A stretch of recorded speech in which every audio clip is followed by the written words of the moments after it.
அஸ்ஸலாமு அலைக்கும் வரஹ்மத்துல்லாஹி வபரகாத்துஹு.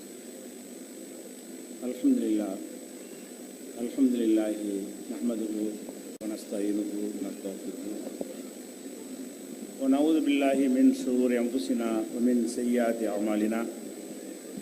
மன் யஹ்திஹில்லாஹு ஃபலா முதில்ல லஹு வ மன் யுضلில்ஹு ஃபலா ஹாதிய லஹு.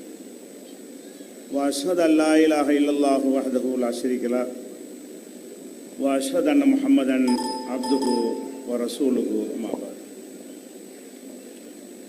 கண்ணியத்திற்குரிய எல்லாம் வல்ல அல்லாஹு ஜல்ல ஷானஹு தஆலாவின் நல்லடியார்களே, அல்லாஹுடைய பேரருளால் லா இலாஹ இல்லல்லாஹ் முஹம்மதுர் ரசூலுல்லாஹ் என்ற திருக்கலிமாவை அதனுடைய முழு அர்த்தத்தோடு மக்கள் மத்தியிலே சமர்ப்பிப்பதற்காக திருச்சியில் ஷிர்க் ஒழிப்பு மாநாட்டை நாம் நடத்தினோம். அது முழுக்க முழுக்க லா இலாஹ இல்லல்லாஹ் என்ற ஒரு பகுதியின் விளக்கமாக அந்த மாநாடு அமைந்தது. அதன் பிறகு முஹம்மது ரசூலுல்லாஹ் என்ற திருக்கலிமாவின் இரண்டாம் பகுதியை ஒவ்வொரு மாவட்டம் தோறும் விளக்குவதற்காக நபிகள் நாயகம் ஸல்லல்லாஹு அலைஹி வஸல்லம் அவர்கள்தான் நமக்கு ஒரே வழிகாட்டி என்பதை மக்கள் உள்ளத்திலே ஆழமாக பதிய வைப்பதற்காக இந்த மாவட்ட மாநாடுகளாக இந்த மாநாட்டை நடத்தி கொண்டிருக்கிறோம்.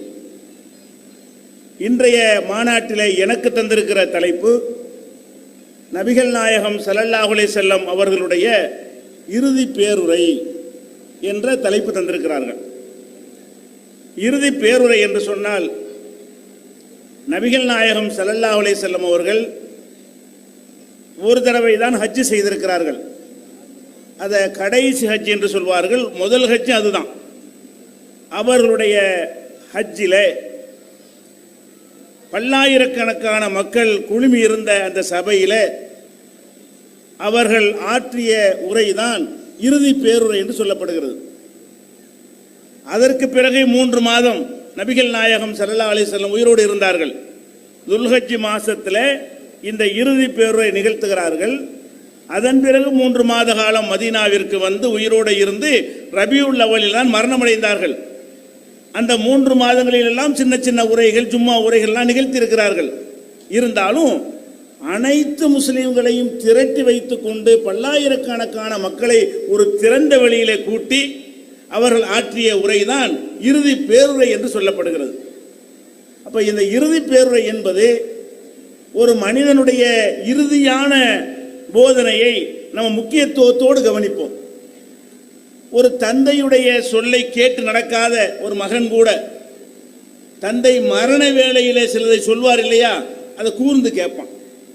மரண வேளையில அவர் வசியத்து சொல்லுவார், இப்படி இப்படி நடந்து கொள் என்று சொல்வார். தம்பிமார்களோடு தங்கைமார்களோடு இப்படி நடந்து கொள் என்று சொல்வார். தாயை இந்த மாதிரி கவனித்துக்கொள் என்று சொல்வார். யார் யாருக்கு கடன் கொடுத்திருக்கிறேன், யாரிடம் வர வேண்டியிருக்கிறேன் என்று சொல்வார். இதிலெல்லாம் மகன் வந்து ரொம்ப ஆர்வமாக உன்னிப்பாக கவனிப்பான். ஒரு சாதாரண ஒரு குடும்பத்தினுடைய தலைவனாக இருக்கிற தந்தை மரணிக்கும் பொழுது இறுதியாக சொல்லுகிற ஒரு செய்தியை அதிக முக்கியத்துவத்தோடு அந்த மகன் கேட்கிறான். ஆனால் நபிகள் நாயகம் ஸல்லல்லாஹு அலைஹி வஸல்லம் அவர்கள் இது போன்ற ஒரு குடும்ப தலைவர் மாதிரியான தலைவரா, இல்லை ஒரு சங்க தலைவர் மாதிரியான தலைவரா, ஒரு ஜமாத்து தலைவர் மாதிரியான தலைவரா, ஒரு அரசியல் கட்சியுடைய தலைவர் மாதிரியான தலைவரா, இல்லை. நபிகள் நாயகம் ஸல்லல்லாஹு அலைஹி வஸல்லம் அவர்கள் அந்த இறுதி பேருரை நிகழ்த்தக்கூடிய நேரத்தில் அவருடைய நிலை தகுதி என்ன தெரியுமா? உலகத்திலே ஒரே ஒரு வல்லரசு தான் அன்றைக்கு இருந்தது. நபிகள் நாயகம் ஸல்லல்லாஹு அலைஹி வஸல்லம் அவர்கள் இறுதி பேருரை நிகழ்த்தின அந்த தேதியில் உலகத்தில் இருக்கிற ஆட்சியாளர்களிலெல்லாம் பலம் வாய்ந்த, சக்தி வாய்ந்த மாபெரும் வல்லரசுடைய அதிபராக நபிகள் நாயகம் அவர்கள் இருக்கிறார்கள். அவங்களுடைய ஆட்சிக்கு நிகரான ஒரு ஆட்சியே இல்லை என்கிற அளவுக்கு இந்தியா போன்ற நிலப்பரப்புக்கு சொந்தமான ஒரு பெரிய பகுதியை தன்னுடைய கட்டுக்குள் கொண்டு வந்து அதனுடைய அதிபராக இருக்கும் நேரத்தில் அவர்கள் ஆற்றிய உரை அது. சும்மா போற போக்கில் ஆற்றிய உரை இல்லை, ஆன்மீக தலைவராக வேறு இருக்கிறார்கள். இன்றைக்கு எப்படி அமெரிக்கா உலகத்துக்கு வல்லரசாக இருக்கிறதோ, ஒரு அமெரிக்காவுடைய அதிபருடைய உரை என்றால் எப்படி உலகமெல்லாம் கவனித்து பார்க்கிறதோ, அவரை எதிர்க்க முடியாது என்று அஞ்சுகிறதோ, அதைவிட வலிமை மிக்க ஒரு வல்லரசாக நபிகள் நாயகம் ஸல்லல்லாஹு அலைஹி வஸல்லம் அவர்கள் ஒரு சாம்ராஜ்யத்தை கட்டி எழுப்பி அதனுடைய அதிபராக இருந்த நேரத்தில் தான் இந்த இறுதி பேருரை நிகழ்த்துகிறார்கள். இது போக அவர் ஒரு கொள்கையின்பால் மக்களை திரட்டினார்கள். இப்ப அமெரிக்காவுடைய அதிபராக இருக்கிறார் என்று சொன்னால் ஆட்சி செலுத்துகிற பொறுப்பை தான் அவனுக்கு கொடுத்திருக்கிறார்களே தவிர அந்த மக்களை வழிநடத்துகிற பொறுப்பாக கொடுத்திருக்கிறார்கள். அவன் சொல்றபடி அமெரிக்க அதிபர் சொல்றபடி அமெரிக்காக்காரன் கேட்கிறானா? அமெரிக்க அதிபர் சொல்வதை இந்திய அரசாங்கம் கேட்குது, வேற வேற நாட்டு அரசாங்கம் கேட்குது, மக்கள் கேட்கிறானா? இல்லை. அப்ப அமெரிக்க அரசுடைய அதிபர் சொல்லக்கூடிய சொல்லை அமெரிக்க மக்கள் கேட்க மாட்டார்கள். அவர் சொல்படி திருமணம் முடிக்க மாட்டார்கள், அவர் சொல்படி வியாபாரம் பண்ண மாட்டார்கள், அவர் சொல்படி தன்னுடைய வாழ்க்கை அமைத்துக் கொள்ள மாட்டார்கள். மக்கள் உள்ளங்களை வென்றெடுத்த தலைவர்கள் கிடையாது. நபிகள் நாயகம் ஸல்லல்லாஹு அலைஹி வஸல்லம் அவர்கள் மாபெரும் சக்கரவர்த்தியாக இருந்ததோடு அத்தனை பேருடைய உள்ளங்களையும் ஆன்மீகத்தின் பெயரால் வென்றெடுத்திருந்தார்கள். அவருடைய விரலசைவை அப்படியே கட்டுப்படக்கூடிய மக்களை உண்டாக்கி இருந்தார்கள். அவருடைய ஒவ்வொரு விஷயத்தையும் பார்த்து பார்த்து பார்த்து அப்படியே ஃபாலோ பண்ணக்கூடிய பின்பற்றக்கூடிய மக்களை பெற்றிருந்தார்கள். அவ்வளவு பெரிய அன்று வாழ்ந்த மக்களில் மாத்திரமில்லை, உலகம் அழியும் காலம் வரை இவ்வளவு பவர்ஃபுல்லான ஒரு தலைவர் உலக வரலாற்றில் இருந்ததே கிடையாது. மக்களை திரட்டுவதாகட்டும், சொல்லுக்கு அப்படியே அடிபணியக்கூடிய மக்களை உருவாக்கியதாகட்டும், அவ்வளவு பெரிய பவர்ஃபுல்லான அதிக சக்தி வாய்ந்த மிகப்பெரிய தலைவராக இருந்த நபிகள் நாயகம் ஸல்லல்லாஹு அலைஹி வஸல்லம் அவர்கள் ஆற்றிய உரை என்றால், இறுதி உரை என்றால் அது எவ்வளவு முக்கியத்துவம் வாய்ந்ததாக இருக்கும். ஒரு புறம்போக்கு பேசுற மாதிரி அவர்கள்லாம் பேசுவார்கள். அப்ப அவர்களுடைய அந்த பதவி, அந்த தகுதி, அந்த நேரம், அவருடைய காலம் நெருங்கி விட்டதெல்லாம் உணர்ந்து மக்களுக்கு சொல்கிறார்கள் என்று சொன்னால், தன்னுடைய 23 ஆண்டு காலம் எதை பிரச்சாரம் செய்தார்களோ, எதன் அடிப்படையில் அந்த மக்களை உருவாக்கினார்களோ அத்தனை போதனையையும் சாறு பிழிந்து ரத்தின சுருக்கமாக, அதுக்காக 4 மணி நேரமா பேசினாங்க இல்ல, மிக குறைந்த நேரம் பேசினார்கள். அதுக்குள்ள அனைத்தையும் உள்ளடக்கும் விதமாக நபிகள் நாயகம் ஸல்லல்லாஹு அலைஹி வஸல்லம் அவர்கள் இந்த இறுதி பேரை அமைத்தார்கள். இந்த இறுதி பேருரையில முக்கியமாக அவர்கள் சொன்னார்கள், மக்களே, இந்த இடத்தில் நான் இப்போது உரையாற்றி கொண்டிருக்கிற இந்த இடத்தில் அடுத்த ஆண்டு நீங்கள் என்னை காண்பீர்களா என்று எனக்கு தெரியாது. மரணத்தை அறிவிக்க முடியாது. சூசகமாக சொல்றாங்க, இதான் என்னுடைய கடைசியாக நான் உங்களை எல்லாம் கூட்டமாக சந்திக்கிற கடைசி வாய்ப்பு. இதற்கு பிறகு இந்த இடத்தில் என்னை சந்திப்பீர்களா, அல்லாஹ் சந்திக்கும் வாய்ப்பை தருவானா என்று எனக்கு தெரியாது என்று தன்னுடைய இறுதி நாளை நினைவுபடுத்திவிட்டு நபிகள் நாயகம் ஸல்லல்லாஹு அலைஹி வஸல்லம் அவர்கள் அந்த உரை நிகழ்த்துகிறார்கள். அந்த இறுதி பேருரையில் உலகத்துக்கு தேவையான முக்கியமான விஷயங்களை கோடித்து காட்டுகிறார்கள். முஸ்லிம்கள் மாத்திரம் கடைபிடிக்க வேண்டிய விஷயங்களையும் அழுத்தம் திருத்தமாக அதில் பதிவு செய்கிறார்கள். அதில் முக்கியமாக அவர்கள் கவனிக்கிறார்கள், மனித குலம் தனக்குள்ளே வேறுபட்டு கிடக்கிறது. உயர்ந்தவன் தாழ்ந்தவன் என்று சாதியின் பெயரால், நிறத்தின் பெயரால், குலத்தின் பெயரால், கோத்திரத்தின் பெயரால், நாட்டின் பெயரால், தேசத்தின் பெயரால், மொழியின் பெயரால் ஒவ்வொரு வேறுபட்டு கிடக்கிறான். வேறுபட்டு கிடப்பதோடு மாத்திரமில்லாம ஒவ்வொருவனும் தன்னை உயர்ந்தவன் நினைத்துக் கொள்கிறான், மற்றவனை தாழ்ந்தவன் என்று நினைத்துக் கொண்டிருக்கிறான். இதையெல்லாம் ஒழித்து கட்ட வேண்டும் என்கிற விதத்தில் அவங்களுடைய அதிரடி நடவடிக்கைகளோடு அந்த உரை அமைகிறது. அந்த உரை எப்படி அமைக்கிறார்கள்? அந்த உரையை ஆற்றுவதற்கு அவர்கள் தேர்ந்தெடுத்த இடம் அரஃபா மைதானம். இந்த அரஃபா மைதானம் ஆரம்ப காலத்திலே மக்கள் எல்லாம் ஹஜ்ஜு செய்யக்கூடியவர்கள் குழுமுகிற இடமாக இருக்கவில்லை. அன்றைக்கு இருந்த அரபுகள் காபத்துல்லாவில் ஹஜ்ஜு செய்தார்கள். அவர்கள் நபிகள் நாயகத்தை ஏற்றுக்கொள்ளாவிட்டாலும் இப்ராஹிம் அலைஹிஸ்ஸலாமுடைய வழித்தோன்றல் என்கிற அடிப்படையில் அவர்களும் ஹஜ் செய்து வந்தார்கள். அந்த ஹஜ்ஜில் என்ன செய்வார்கள் என்று சொன்னால், அரஃபா என்று ஒரு இடம் இருக்கிறது, முஸ்தலிஃபா என்று ஒரு இடம் இருக்கிறது. ஹஜ்ஜுக்கு சென்றவர்களுக்கு தெரியும். மக்கள் எல்லாம் ஒரு இடத்துல ஒன்று கூடுவார்கள் இல்லையா, அதை ரெண்டா பிரித்து வச்சிருந்தாங்க. எப்படி பிரிச்சாங்க? முஸ்தலிஃபா என்கிற அந்த மைதானத்தில் உயர்ந்த குலத்துக்காரர்கள் மட்டும்தான் கூடணும். முஸ்தலிஃபா என்ற இடத்துல போய் கூடி அவங்களெல்லாம் அந்த கூட்டமாக அந்த ஹஜ்ஜு கிரிகள் நிறைவேற்றுவதற்கு தேர்ந்தெடுத்து கொண்ட இடம் முஸ்தலிஃபா. குறைஷு குலம், ஹாஷிம் குலம், இப்படி யாரெல்லாம் உயர் குலத்தவராக இருக்கிறார்களோ அவங்க தான் அங்கே கூடுவார்கள். அரஃபாங்கிற இடம் என்னன்னு கேட்டால் அந்த ஊரில் ஒதுக்கப்பட்டு சேரின்னு சொல்லுவாங்கல்ல, சேரி பக்கமே நீ வீடு வாங்குவீங்களா என்று மக்கள்கிட்ட ஒரு கருத்துருவாக்கம் இருக்கிறத, அந்த மாதிரி சேரி மாதிரி அந்த அரஃபா என்கிற பகுதியை ஒதுக்கி வைத்து இதெல்லாம் மூணாம் தரத்து மக்கள் அங்கே ஹஜ்ஜிக்கு வந்தாலும் முதல் தரத்து மக்கள் வர வேண்டிய இடம் முஸ்தலிஃபா, மூன்றாம் தரத்து மக்கள் வர குழும வேண்டிய இடம் அரஃபா என்று அங்கே பிரிக்கிறாங்க. அல்லாஹ்வுடைய முதல் ஆலயத்தில் அல்லாஹ்வுக்காக ஹஜ்ஜி செய்கிறோம் என்கிற பெயரில் இப்ராஹிம் நபியுடைய வழித்தோன்றல்கள் இந்த ஹஜ்ஜில் இந்த அநியாயத்தை கடைபிடித்தார்கள். நபிகள் நாயகம் ஸல்லல்லாஹு அலைஹி வஸல்லம் அவர்கள் இந்த முதல் தரத்தில் உள்ளவர்கள். இவர்கள் எதை முதல் தரம் என்கிறார்களோ அந்த குறைஷ் குலத்திலே உள்ளவர்கள் நபிகள் நாயகம். அபூபக்கர், உமர், உஸ்மான், அலி போன்ற முக்கியமான சஹாபாக்கள் எல்லாம் உயர் குலத்தில் உள்ளவர்கள். அந்த உயர் ஜாதி என்றவன் கருதி இருந்தானே அந்த நிலையில் உள்ளவர்கள். அப்ப அன்றைக்கு ஹஜ்ஜில் என்ன வழிமுறையாக இருந்ததோ அதன்படி செய்வதாக இருந்தால் நபிகள் நாயகம் எங்க போயிருக்கனே, முஸ்தலிஃபாவுக்கு போய்விட்டு பின்னாடி வந்த மக்கள் இருப்பாங்களே, அவங்க நம்பி வந்த மக்கள், ஏழைப்பாளைகள் இருப்பாங்களே, அடித்தட்டு மக்கள் இருப்பாங்களே, நீலாம் ஓடு அரபாவுக்கு என்று சொல்லி இருக்க வேண்டும்.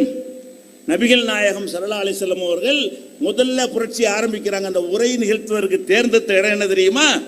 எல்லாம் அரஃபாக்குவா, முஸ்தலிஃபா கிடையாது. இனிமே அரஃபாவில் தங்குவதுதான் ஹஜ். அல் ஹஜ்ஜு அரஃபான்ட்டாங்க.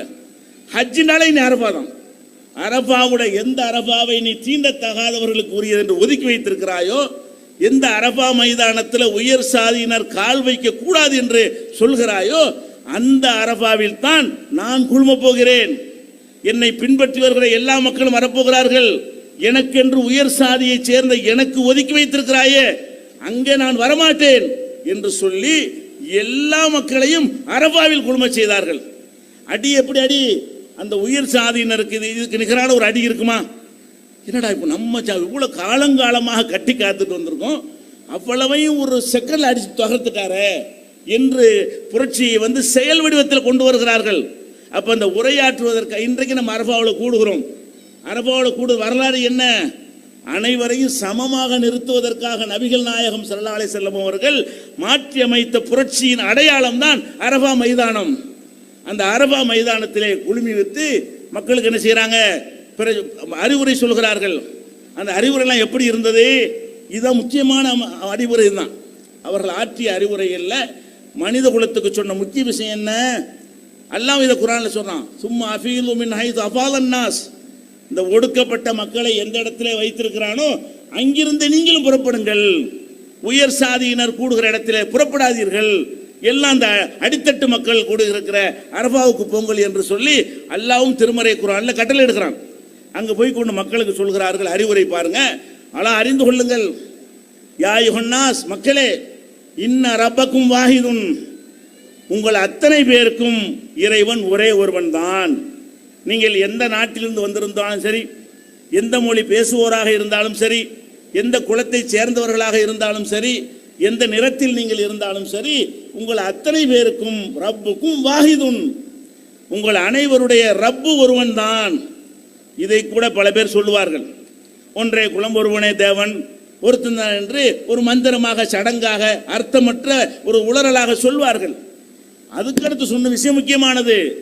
உங்களுக்கு இறைவன் மட்டும் ஒருவன் அல்ல, இன்ன அபாக்கும் வாஹிதுன், உங்களுடைய தகப்பனும் ஒரே ஒருவன் தான்.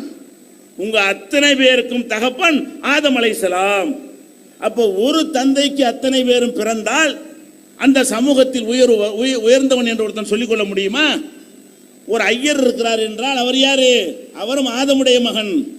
ஒரு தலித் இருக்கிறார் என்றால் அவர் யாரு? அவரும் ஆதம் என்ற தந்தையுடைய வழித்தோன்றல். முதலியாரும் அந்த வழித்தோன்றல் தான், குறைஷியும் அந்த வழித்தோன்றல் தான், ஹபஷியும் அந்த வழித்தோன்றல் தான், தமிழனும் அந்த வழித்தோன்றல் தான் என்பதை எப்படி சொல்றாங்க? பேசிக்கில் கொண்டே கையை வைக்கிறாங்க. இந்த தீண்டாம ஒழியணுமா இருந்தால் உன்னுடைய சட்டங்களால் ஒழிக்க முடியாது. தத்துவத்தை சரியான முறையில் சொல்லு. எப்படி சொல்லணும்? இவங்க என்ன சொல்லுவாங்க? சமத்துவத்துக்காக வேண்டி இவங்க சில தத்துவங்களை சொல்லுவாங்க. எப்படி? நாமெல்லாம் ஒன்றுபட வேண்டும். ஏண்டா ஒன்றுபடணும்? எல்லாம் 10 மாதம், நீனும் 10 மாதம் நானும் 10 மாதம் தாய் வயிற்றுல, அதனால் நம்ம சமம் அப்படிம்பாங்க. 10 மாதம் இருந்தால் சில மிருகங்கள் கூட 10 மாதம் இருக்கு சமமா? அதுவும் நம்மளே மனிதன் 10 மாதம் இருக்கிற மாதிரி 10 மாதம் கருவில் இருக்கக்கூடிய மிருகங்கள்லாம் இருக்கிறது. இவங்க ஒன்றுபடுத்த தத்துவம், இதான் தத்துவமா. எல்லாரும் 10 மாதம், நீனும் 10 மாதம், நானும் 10 மாதம். இன்னொருத்தர் என்ன சொல்லுவான், நம்மளாம் ஒன்றாக வேண்டும். எப்படா ஒன்றாகிறது? உயர்ந்தவர் என்ன, தாழ்ந்தவர் என்ன? உடல் மட்டுமே கருப்பு, அவர் உதிரம் என்றும் சிகப்பு. உயர்ந்தவன் தாழ்ந்தவன், உடல் தானடா கருப்பு, ரத்தம் சிவப்பு தானே, உதிரம்டா ரத்தம். உனக்கும் சிவப்பு, எனக்கும் சிவப்பு ரத்தம், ஒன்றாயிடுவோம். பண்ணிக்கு தான் சிவப்பு, ஒன்றாயிடுவோமா? பண்ணிக்கு பொண்ணு கொடுப்பியா? அப்போ உதிரம் சிவப்பாக இருந்தால் அதில் சமத்துவம் வருமா? உதிரம் சிவப்பாக எல்லாத்துக்கும் தான் உதிரம் சிவப்பாக இருக்குது. கொசு அடிக்கிறீங்க, அதுக்கு சிவப்பாக இருக்குது. உதிரம் சிவப்பாக இருக்குது, 10 மாதம் கருவில் இருக்கிறோம். இதையெல்லாம் சொல்லிவிட்டு என்ன செய்யறான், வாங்க நம்மளாம் ஒண்ணுங்கிறான். இந்த வரலாற்று தத்துவம் ஒண்ணாக்குமா? இஸ்லாம் நபிகள் நான் என்ன சொல்றாங்க, அனைவருக்கும் தகப்பம் ஒண்ணு, முடிஞ்சு வச்சுக்கதா. இதான் சமத்துவம். எல்லாருக்கும் தகப்பம் ஒண்ணுண்டா அப்புறம் என்ன பிறப்பால் வசந்தவன், திறமையால் வசந்தவன் சொல்லு. நல்லா படிச்சியா வசந்தம் சொல்லி தொலைச்சிட்டு போ, நல்ல வணக்கமா செஞ்சுட்டு போ, வசந்தவன் சொல்லிட்டு போ. சாதனைகள் செஞ்சியா அதனால வசந்தம் சொல்லிட்டு போ. அவனவனுடைய உழைப்பால், திறமையால், ஆற்றலால், சேவையால் ஒருவன் உயர்ந்தவன் என்று சொன்னால் அதுக்கு காரணம் புரிகிறது. நம்ம கண் கூட பார்க்கிறோம். முட்டாளும் படித்தவன் சமம் கிடையாது. அதே நேரத்தில் இவருக்கு பிறந்ததால் உயர்ந்தவன், அவருக்கு பிறந்ததால் மட்டமானவன், அவன் கூமுட்டையா இருந்தாலும் அவன் உசந்தவன், இவன் அறிவாளியா இருந்தாலும் இவன் தாழ்ந்தவன், இப்படின்னு சொல்லி பிறப்பின் அடிப்படையில் இந்த ஏற்றத்தாழ்வு வைத்துக் கொண்டு ஒன்னா அப்படி ஒன்னாவது அடிப்படை என்ன? நபிகள் நான் சொல்றாங்க, ரப்பு எப்படி உங்கள் அனைவருக்கும் ஒருவனோ, உங்கள் அனைவருக்கும் இறைவன் எப்படி ஒருவனோ, இந்த மனித குலத்தை உருவாக்குவதற்காக ஆதம் என்கிற ஒருவரைத்தான் இறைவன் படைத்தான். எல்லா ஜாதியை சேர்ந்தவர்களும், எல்லா மதத்தை சேர்ந்தவர்களும், எல்லா மொழி பேசக்கூடியவர்களும் அந்த ஒரு ஆதமின் பிள்ளைகள். இத மனசுல உள்வாங்கி ஒருத்தன் நம்பினால் சமத்துவம் வருமா வராதா? அரபாவில் அதான் செஞ்சு காட்டினாங்க. அரபா மைதானத்தில் போய் ஏன் ஒன்னா கூடினாங்க? அவன் என் சகோதரன். யாரை நீ ஒதுக்கி அரபாவில் வைத்திருக்கிறாயோ, சேரியில் வைத்திருக்கிறாயோ, அவனும் ஆதமுடைய பேரன், நானும் ஆதமுடைய பேரன். எங்க 2 பேருடைய முப்பாட்டன் ஆதம், நாங்கள் ஆதமுடைய பிள்ளைகள் என்ற அடிப்படையில் போய் குழுமுனாங்களா இல்லையா? அப்ப நபிகள் நாயகம் ஸல்லல்லாஹு அலைஹி வஸல்லம் ஏற்படுத்தின இந்த தத்துவத்தினால் ஏற்பட்ட புரட்சி. எந்த தத்துவம்? உங்கள் அத்தனை பேருக்கும் தகப்பன் ஒருத்தன். அல்லாஹ் இந்த குர்ஆன்ல சொல்லி காட்டுகிறான், மனிதர்களே, இன்னா கலக்னாக்கும் மின் ஸக்கரி வ உன்ஸா, உங்களை ஒரு ஆண் ஒரு பெண் இருந்து படைத்திருக்கிறோம். உங்க எல்லாரையும் படைத்ததற்கு நான் முதல் படைப்பாக படைத்தது ஒரு ஆம்பளை ஒரு பொம்பளை தான். 10 ஜோடியை கடவுள் படைத்திருந்தா ஒவ்வொரு ஜோடிக்கு பிறந்தவன் பெருமை அடிச்சுக்கிறோம். நாங்க அந்த ஜோடிக்கு வந்த ஆளுங்க, நாங்க இந்த ஜோடியிலிருந்து வந்த ஆளுங்கன்னு சொல்லி பெருமை அடித்துக் கொள்ள கூடாது என்பதற்காக இறைவன் என்ன அடிப்படையை நமக்கு கற்றுத்தர்றான்? ஒரே ஒரு ஜோடியை படைத்து அவர்களுக்குள்ள சகோதரர்களுக்கு மத்தியில் கூட இந்த உறவுகள் நடக்கும். அது நடந்தாலும் பரவாயில்லை. ஒரு ஜோடி இருந்தா அண்ணன் தம்பிக்கு, அண்ணன் தங்கச்சிக்குள்ளதான திருமணம் நடந்த ஆகணும். இன்னொரு ஜோடி சம்பந்தம் பண்றதுக்கு இல்லையே, அது இருந்தாலும் பரவாயில்லை, சமமா இருக்கணும். ஒரே குலமா, ஒன்றே குலம் என்று ஆக வேண்டும் என்பதற்காக இறைவன் என்ன செய்யறான்னு கேட்டா ஒரு ஜோடியை தான் படைத்தான். இந்த சித்தாந்தத்தை ஏற்றுக்கொள்ளாமல் உலகத்தில் எவனை எத்தனை வன்கொடுமை சட்டத்தை கொண்டு வந்தாலும் உனக்கு நடக்கவே நடக்காது. இந்த சித்தாந்தத்தை ஏற்றுக்கொண்ட நாமெல்லாம் யாரு? இங்க இருக்கக்கூடிய மக்களில் பாதி பேர் ஒடுக்கப்பட்டவர்களாக இருந்திருப்போம், தாழ்த்தப்பட்டவர்களாக இருந்திருப்போம். ஆனா நமக்கு தெரியாது, எங்கே இருந்தோம் தெரியாது, என்னவா தெரியாது, நம்ம எந்த சாதியிலிருந்து வந்தோம் என்பதே தெரியாத அளவுக்கு ஏற்கனவே முஸ்லிமாக இருந்த சமுதாயம் பிறகு இஸ்லாமா வந்தவர்களை அப்படி அரவணைத்துக் கொண்டதா இல்லையா? 2 கலந்து விட்டார்களா இல்லையா? இந்த மாதிரியான தத்துவம் எதனால் ஏற்பட்டது என்றால், ரசூல் ஸல்லல்லாஹு அலைஹி வஸல்லம் அந்த ஹஜ்ஜத்துல் விதாவுல இறுதி பேர்ல சொன்னாங்களே, இந்த அடிப்படை தான். எந்த அடிப்படை? இன்ன அபாக்கும் வாஹிதுன், உங்கள் அத்தனை பேருக்கும் சொல்கிறேன், உங்கள் அத்தனை பேருக்கும் தகப்பன் ஒரே ஒரு தகப்பன் தான் அப்படிங்கிறாங்க. அடுத்து சொல்றாங்க, அலா தெரிந்து கொள்ளுங்கள், லா ஃபதுல் அலி அரபியின் அலா அஜமியின். அரபிலையும் சொல்லி பாருங்களேன், நீ தமிழனா, தமிழனை துரோகின்றாங்க. தமிழனா இருந்தா என்ன செய்யறான்? தமிழனா இருந்தால் தமிழன் சேர்ந்த வேண்டுகிறான். மலையாளி நான் தான் சேர்ந்த வேண்டுகிறான். கன்னடத்துக்காரன் நான் தான் சேர்ந்தவன். ஒவ்வொரு மொழி பேசுறவனு நான் தான் சேர்ந்தவன். இப்படிங்கிறது தான் உலகம் பூரா இருக்கிற பகுத்தறிவாதி அப்படி தர்றான். நம்ம தமிழ்நாட்டு பகுத்தறிவாதம் எடுத்து பாருங்களேன், தமிழுமாங்க. என்னடா தமிழ்? நாங்கள் தமிழன். தமிழண்டா என்ன? ரத்தத்தில் உள்ளதா? தமிழண்டா என்ன? அது என்ன மேட்டு சொல்லு? தமிழனை மலையாளி சோதனை பண்ணா தமிழனுக்கு தனி மூலக்கூறு கிடைக்குமா? அட என்னடா தமிழ மலையாளி பாஷை கற்றுக்கொடுவதற்காக நம்ம அப்பம்பாட்டை சொல்லி தந்தபடி பேசிக்கிட்டு இருக்கிறோம், அவ்வளவுதான். இப்போ இந்த தமிழன் என்கிற பெயரால் என்ன செய்யறான்? கல் தோண்டி மண் தோன்றா காலத்தை முன் தோன்றி மூத்த கொடி தமிழ்மா. கல்லு மண்ணெலாம் தோண்டாமே தோண்டிட்டான் தமிழ். அந்த இடத்துல தோன்றிருமா அவளுக்கு? கல்லும் இல்லை மண்ணும் இல்லை, கல்லும் மண்ணும் தோன்றாத காலத்திலே முன் தோன்றிய மூத்த கொடி. சரி, முன் தோன்றியே இருக்கட்டுமே, அது சிறப்பா? முன் தோன்றின விட பிந்தி வந்தவன் பெரிய பெரிய விஞ்ஞானிகள்லாம் வரலையா? இது என்ன பெருமைங்கிறேன். அப்போ எந்த மொழி பேசுகிறவன் எடுத்துக்கொண்டாலும் அந்த மொழியால் நான் சிறந்தவன் சிறப்புக்கு அடையாளமாக்குறான். அமெரிக்காவோட நான் சிறந்தவன், லண்டனோட நான் சிறந்தவன் இப்படிங்கிறான். எதனாலன்னா நாங்கள் பேசுகிற தமிழ், அவன் பேசுகிற இங்கிலீஷு இப்படிங்கிறான். அது அந்த வேதம் அவனுக்கு இருக்கிறது, இவனுக்கு இருக்கிற மாதிரியான வேதம் அவனுக்கு இருக்கிறது. இதை நபிகள் நாயகம் ஸல்லல்லாஹு அலைஹி வஸல்லம் அவர்கள் எந்த மக்கள்கிட்ட சொல்றாங்க? அரபிகள்கிட்ட சொல்றாங்க. அரபிகள்கிட்ட சொல்றதுல என்ன முக்கியமான விஷயம் என்றால், உலகத்தில் அவனுக்கு நிகரான ஒரு மொழி வெறியன் இருந்ததே கிடையாது வரலாற்றில். நீ தமிழன் பெருமை அடிக்கிறிய, இதெல்லாம் ஜுஜிபிமாங்க, ஒன்றும் இல்லை. அவனுடைய பெருமை எப்படி? அவனுக்கு பேர் அரபிங்கிறான்ல, அரபி அல்லாத பாஷை பேசுறவனுக்கு அவன் வச்ச பேர் அஜமீன் தான். அஜமீன் என்ன தெரியுமா? கால்நடை. அதாவது அவதான் மனுஷன் பாஷை பேசுறாராம். தமிழ் பேசுனா அஜமி, அது ஆடு மாடு. மலையாளம் பேசுனா அஜமி, ஆடு மாடு. இங்கிலீஷ் பேசுனா ஆடு மாடு உணரும்ல, கத்தும்ல, பேங்கும்ல. அதுக்கு அதனுடைய தரஜா என்ன, அந்தஸ்து என்ன? அந்த அந்தஸ்து தாண்டா எல்லா மொழிக்கும் உண்டு. எங்க மொழி தாண்டா ஃபர்ஸ்ட்ட்டான். அரபிக்காரனுடைய திமிர் எப்படின்னு கேட்டா, அரபியை தவிர மற்ற பாஷைகளுக்கெல்லாம் அஜமி என்கிற வார்த்தையை கொண்டு சூட்டினான். அஜமின்னா கால்நடை மொழி, மனித மொழி அல்ல. அப்ப என் மொழி மாத்திரம்தான் மனிதன் மொழி, மற்ற மொழிகள் எல்லாம் மிருகத்தின் மொழி என்று சொன்னானே, அந்த அரபியிட்ட போய் அரபியை தாய்மொழியாக கொண்ட முகமது நபி சொன்னார், லா ஃபதல அரபியின், அரபு மொழி பேசுற எவனுக்கும் சிறப்பு இல்லை. அல்ல அஜமியின், வேற மொழி பேசுகிறவனை விட எவனுக்கும் சிறப்பு இல்லை. நான் அரபி தான் பேசுறேன். இன்னும் சொல்ல போனா குர்ஆன் அரபியில் தான் இருக்கிறது, என்னுடைய போதனைகள்லாம் அரபியில் தான் இருக்கிறது. ஆனால் அரபி மொழி சிறந்தது கிடையாது. அரபு மொழி பேசுகிற காரணத்தினால் ஒருவன் சிறந்தவன் கிடையாது அப்படிங்கிறாங்க. அதே மாதிரி வலாலி அகமர அல அஸ்வத, சிவப்பாக இருக்கிறவனுக்கு கருப்பாக இருக்கிறவனை விட எந்த சிறப்பும் கிடையாது. இதுவும் அங்க தலைவிரித்து ஆடிய கொடுமை. அரபு நாட்டில் கருப்பர்கள் சொன்னா நிக்ரோக்கள் சுற்ற முடியாக இருக்கும், உதரெல்லாம் தள்ளி போயிருக்கும், அடுப்பு கரையை விட என்னை விட கருப்பாக இருப்பார்கள். அந்த மாதிரி கருப்பாக இருக்கிற மக்களுக்கு தாழ்ந்தவன், இழிந்தவன், கேவலமானவன், அடிமையாக இருக்கிறவன் என்று ஒதுக்கி வைத்திருந்தார்கள். அதே நேரத்தில் குறைசிகள்லாம் நல்ல சிவப்பாக இருப்பார்கள், கலராக இருப்பாங்க. நபிகள் நாயகம் நல்ல கலராக தான் இருப்பாங்க. நிறத்தின் பெயரால் பெருமை அடிப்பதாக இருந்தால் நபி அடிக்கலாமே. சில பேர் என்ன செய்வான்டா, அவன்கிட்ட இல்லைங்கிறதுனால போராடுவாங்க. அவன் ஒடுக்கப்பட்டிருக்கான்னு வைங்களேன், அவனை செவத்தவனா பிறந்த போராடி இருக்க மாட்டான். அவன் கருப்பா இருந்தவனா கருப்பை ஒடுக்கிறியான்னு கேட்பான். செவத்தவன் போராடணும். மார்ட்டின் லூதர் கிங்கு போராடினார்னா அவர் யாரு? அவர் கருப்பர். கருப்பருக்கு போராடுறாரு. கற்பேண்டா ஒழிக்கிறேன். சிவப்பன் போராடணும். கருப்பனுக்கு யாருக்குள்ள கொடுக்கணும்? அதே மாதிரி அரபு மொழி பேசுறவர் பெருமை அடிக்கிறாங்க, நபி பெருமை அடிக்கலாம். இன்னும் சொல்ல போனால் எழுதவும் படிக்கவும் நபிகள் நாயகத்துக்கு தெரியாவிட்டாலும் பேச்சில் அவ்வளவு தெளிவு.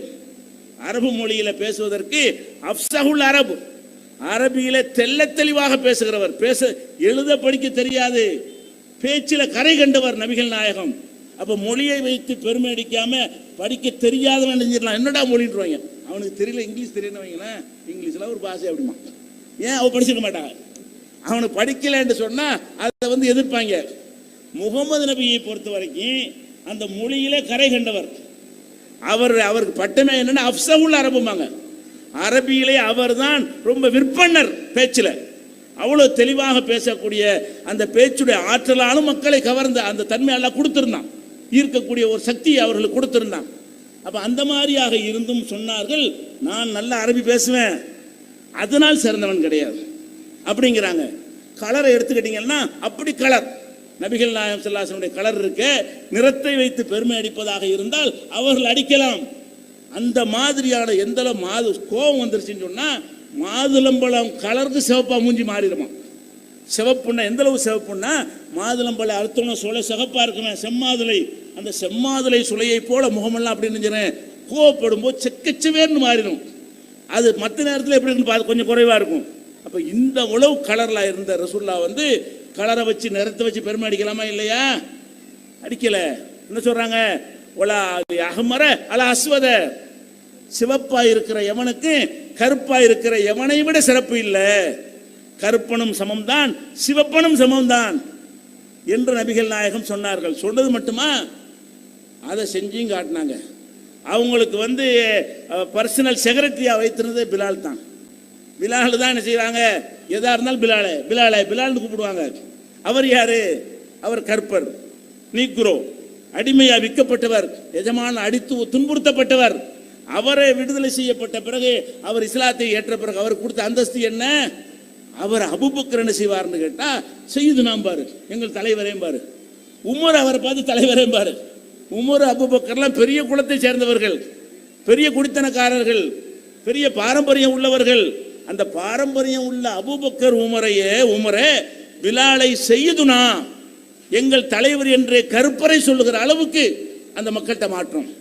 வெள்ளையனை விட கருப்பன் என்ன செய்கிறான் அதை பேசு, என்ன கலரு அதை பேசாத. இன்னைக்கு அதான் நடந்து கொண்டிருக்கிறது. உலகத்துக்கெல்லாம் பாடம் கற்பிக்கிறேங்கிறான் ஐரோப்பிய நாகரிகங்கிறான, உலகத்துக்கெல்லாம் சட்டாம்பிள்ளையா இருக்கிறான் அமெரிக்கா. அங்கே என்ன நடந்து கொண்டிருக்கிறது? இந்த வெள்ளத்தோளுக்காரனா இருக்கிற காரணத்தினால் கருப்பர்களை எப்படியெல்லாம் கொடுமைப்படுத்துறாங்க அந்த வீடியோக்கள்லாம் வருகிறது. கருப்பன் ஒரு சின்ன தவறு செய்து மாட்டிக்கொண்டால் நாயை விட்டு வெள்ளை போலீஸ்காரன் கடிக்க விடுறான்.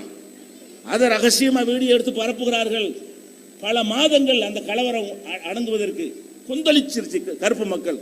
எந்த காலத்துல? கற்காலத்திலையா, காட்டுமிராணி காலத்திலையா? இப்ப 20ஆம் நூற்றாண்டுல உலக நாகரிகத்தின் தொட்டில் ஏமாத்துறாங்களே, அங்க நடந்த அயோக்கியத்தனம் தான் இது. வெள்ளைக்காரனுக்கு தனி பள்ளிக்கூடம், கருப்பனுக்கு தனி பள்ளிக்கூடம். ஒரு பள்ளிக்கூடத்தை 2 பேரும் சேர்ந்து உட்கார வைக்க முடியல அவனுக்கு. நாகரிகங்கிறான், உலகத்தை நான் ஆள போறேங்கிறான. அந்த நாட்டுல கருப்பனை வெள்ளையனை பக்கத்து டெஸ்கில் உட்கார வைக்க முடியுமா? கருப்பனுக்கு தனி பள்ளிக்கூடம், சிவப்பனுக்கு தனி பள்ளிக்கூடம், கருப்பனுக்கு தனி பஸ் பேருந்து, சிவப்பா இருக்கிறவனு தனி பேருந்து. அப்ப வெள்ளையனுக்கும் கருப்பனுக்கும் எல்லாம் தனித்தனி, ஒன்றா சேர விடமாட்டேங்கிறான். சேர்ந்தா புகஞ்சிரும், வெடிச்சிரும், கலவரம் வந்து விடும். அந்த மாதிரியாக இந்த குலத்தை நிறத்தை வைத்து ஏற்றதால் கற்பிக்கிறாங்களே. இப்படி அரபியும் இருந்தான். எந்த அளவுக்கு இருந்தான்? நபிகள் நாயகத்திலே பேரமே பேசினான். எப்படி பேசினான்? நபிகள் நாயகமே, நீங்க நல்ல கொள்கையை தான் சொல்றீங்க, நாங்க உங்களோட வந்துடுறோம், அவங்களோட நாங்க உட்கார மாட்டோம், நாங்க உங்க மார்க்கத்துக்கு ரெடியா இருக்கிறோம். எங்களுக்கு தனியா ஒரு அமெரிக்காவில் இருக்கிற மாதிரி என்ன செய்யுங்க, எங்களுக்கு ஒரு தனியா ஒரு சபையை போடுங்க, அவனுக்கு தனியா ஒரு சபையை போடுங்க, அதுல அவனுக்கு பேசிக்கிறீங்க, இதுல எங்களுக்கு பேசுங்க அப்படின்னு கேட்கிற அளவுக்கு தலைவிரிச்சு ஆடுனுச்சு. அதை கேட்கல நபிகள். என்ன சொல்றாங்க? அங்கதான் போய் சொல்றாங்க, இல்லடான்ட்டாங்க. கேட்டீல, லா ஃபல்அலி அஹ்மர் அலா அஸ்வத, கருப்பனை விட சிவப்பனுக்கு எந்த சிறப்பும் எல்லாம் சமம். கருப்பு சிவப்பு மேற்றே இங்க கிடையாது. அரபி தமிழ் ஆங்கிலம் அந்த மேற்றே கிடையாது. எல்லாம் ஆதமுடைய மகன், சிறப்பு கிடையாது அப்படின்ட்டாங்க. அதே நேரத்தில் கருப்பா இருந்தா சிறந்தவன் ஆண்டா, அதுவும் இல்லை. அவ்வளோ அசுவதல் ஆகுமர, கருப்பனுக்கு சிவப்பனை விட சிறப்பு கிடையாது என்று இந்த அரபா மைதானத்திலே எந்த சமத்துவத்தை செயல்படுத்தி காட்டினார்களோ அதை அங்க முழங்குகிறார்கள். இதை ஆழமா பதிய வைத்து என் கடைசி உரையா சொல்கிறேன். இதுல காம்ப்ரமைஸ் பண்ணிடாதீங்க, இதுல மாறிடாதீங்க, மொழிவரிக்கு உள்ளாயிராதீங்க, நிறவரிக்கு உள்ளாயிராதீங்க, அதுக்கு இடம் கொடுக்காதீங்க என்று சொல்லி நபிகள் நாயகம் ஸல்லல்லாஹு அலைஹி வஸல்லம் அவர்கள் இறுதி பேருரையில் சொன்னார்கள். இன்னைக்கு வரைக்கும் அந்த இறுதி பேருரைய இஸ்லாத்தை கடைப்பிடிக்காதவன் கூட இதை கடைப்பிடிக்கிறான் ஓரளவுக்கு. இன்னும் மாற வேண்டும். அந்த அளவுக்கு எல்லாருடைய மனசுலையும் இருக்க போய் தான் ஒருத்தர் இன்னைக்கு இஸ்லாத்துக்கு வர்றாருன்னு வைங்க, யாருன்னு நமக்கு தெரியாது, உங்க பக்கத்துல நிற்பார். யாருன்னு பார்ப்பீங்களா? நீ என்ன சாதி, என் பக்கத்தில் நிற்க உனக்கு தகுதி இருக்குதா அப்படி பார்ப்பீங்களா? யாராச்சும் பார்ப்போமா? இன்னைக்கு தொழுதிங்கள, மகரிப்பு தொழுதிங்கள, இங்கேயாவது சபையை விட்டுருங்க, நேற்று வச்சுக்கிடுவோம். நேற்று உங்க தெருவில் தொழுதுருப்பீங்கல்ல, நேற்று மகரிப்பு தொழுகையில் உங்களுக்கு வலது பக்கம் யார் நின்றா சொல்லுங்க பார்ப்போம், ஞாபகப்படுத்தி பாருங்க. உங்களுக்கு இடது பக்கம் யார் நின்றா உங்களுக்கு தெரியாது. ஏன் தெரியாது? அது எங்களுக்கு தேவையில்லை. எவன்டா எங்களுக்கு என்ன? அது யார் பார்ப்பான்? இவனா? நான் நிற்க மாட்டேன். அவன்டா நிற்க மாட்டேன். எவன் ஒதுக்குறானோ அவன் தான் பக்கத்தில் நிற்கிறவன் யாருன்னு பார்ப்பான். நாம பள்ளிவாசலில் சும்மா தொழுதோமே, ஒவ்வொருத்தனுக்கு பக்கத்தில் யாருன்னு நீங்கள் பார்த்தீங்களா? யாருண்டா எனக்கு என்னங்க? எவன்டா நான் மனுஷன், என் சகோதரன், ஆதமுடைய பிள்ளை, நானும் ஆதமுடைய பிள்ளை, அவனும் ஆதமுடைய பிள்ளை என்று தானே இருந்தீர்கள். அப்போ பக்கத்தில் நிற்கிறவன் யார் என்று பார்க்காத அளவுக்கு, கவனிக்காத அளவுக்கு என்ன செய்கிறது? நம்ம இந்த நபிகள் நாயகத்தின் இந்த அறிவுரை நம்மளோட தாக்கமாக இருக்கிறது. இவங்க இவ்வளவு சட்டம் போட்டு ஒழிக்க முடியல. இவ்வளவு சட்டம் போட்டு என்ன நடக்கிறது? தனி கோலையில் தீக்கடைங்க 20ஆம் நூற்றாண்டில் தேநீர் கடையில் வச்சிருக்கிறான் ஒரு கிராமத்தில். அங்கே தலித்து மக்களும் இருக்கிறார்கள், உயர் சாதி மக்களும் வசிக்கிறார்கள். அங்கே போய் 10 ரூபாயை கொடுத்து 5 ரூபாயை கொடுத்து தேநீர் குடிக்கிறதா இருந்தால், ஒரு கிராமம் 2 கிராமம் இல்லை, ஏராளமான கிராமங்கள் தமிழகத்தில், வடக்கு இன்னும் மோசம். இங்கே ஒரு சீர்திருத்தவாதிகள்லாம் நிறைய தோன்றிய பிறகும் கூட இங்கே இருக்குது என்று சொன்னால் வடக்கு எப்படின்னு பார்த்துக்கங்க. வட மாநிலங்களில் அங்கே போனால் டீயை கேட்டால், உயர் சாதிக்காரன் வந்தால் அவனுக்கு கண்ணாடி குவளை டீ கிளாஸ் இருக்குல்ல, அதில் ஊற்றி கொடுப்பாரு. இந்த தாழ்ந்த சாதிக்காரன் வந்து டீ கேட்டால் அவனு அதே காசு தான். அவனுக்கு 10 ரூபானா இவனுக்கு 10 ரூபா தான். அவனுக்கு 5 ரூபானா இவனுக்கு 5 ரூபா தான். 5 ரூபாயை கொடுத்த உடனே கொட்டாங்கச்சிம்பாங்கல்ல, சிரட்டை, தேங்காயெல்லாம் எடுத்துட்டு தேங்காய் மூடி இருக்குல்ல, சிரட்டைம்பாங்க, கொட்டாங்கச்சிம்பாங்க. அந்த கொட்டாங்கச்சியில் ஊற்றி கொடுப்பான். இவனுக்கு கண்ணாடி டம்ளரில், அவனுக்கு கொட்டாங்கச்சியில். எப்படி ஒதுக்குறான்? எந்த காலத்தில்? உன் சட்டம் வன்கொடுமை சட்டம்லாம் என்னாச்சு? ஏன்டா அவன் அவன் ஆதமுடைய மகன் உனக்கு நினைக்கும், காசுக்கு தானே பிச்சையாக கொடுக்குறேன், அவன்கிட்டையும் காசு வாங்குற, இவன்கிட்டையும் காசு வாங்குற. உன்னுடைய ஆதிக்க மனப்பான்மை எப்படி இருக்குது என்று சொன்னால், இவன் மேல் சாதிக்காரனுக்கு நான் வந்து கண்ணாடி கிளாஸில் கொடுப்பேன், கீழ் சாதிக்காரனுக்கு நான் கொடுக்க மாட்டேன். அது மாத்திரம் இல்லை, கண்ணாடியில் குடிச்சவன் கிளாஸை வச்சுட்டு போய்கிட்டே இருக்கலாம். டீக்கடைக்காரன் எடுத்து கிளாஸை கழுவுவான். சிரட்டையில் டீ குடிச்சான் பாருங்க, அவன் குடிச்சுப்புட்டு சிரட்டையை கழுவி கவுத்தி வச்சுட்டு போகணும். அவர் குடிச்ச அந்த சிரட்டையை கொட்டாங்கச்சியை கூட என்ன செய்ய மாட்டாரு, இவருக்கு ஹோட்டல்காரர் கழுவ மாட்டார், டீ கடைக்காரர். எத்தனை கிராமம் இதுக்கு பேர் இரட்டை கோலை முறை என்று இதுக்கு பட்டம் பேர் வச்சிருக்கிறாங்க. அப்ப இந்த அளவுக்கு இந்த 20ஆம் நூற்றாண்டில் உங்களுக்கு ஒழிக்க முடியாத ஒன்றை இந்த மாபெரும் வல்லரசை உருவாக்கிய சாம்ராஜ்யத்தின் சக்கரவர்த்தியாகிய நபிகள் நாயகம் அவர்கள் ஒரு உத்தரவில் ஒழித்து கட்டினாரா இல்லையா? அவருக்கு பின்னாடி அரபாவில் திரண்டிருந்தார்கள். அவரெல்லாம் யாரு? கருப்பன் இருந்தான், அதுல சிவப்பன் இருந்தான், அபிசினின் இருந்தான், அரபியன் இருந்தான், பல பாஷை பேசுறவன் இருந்தான்.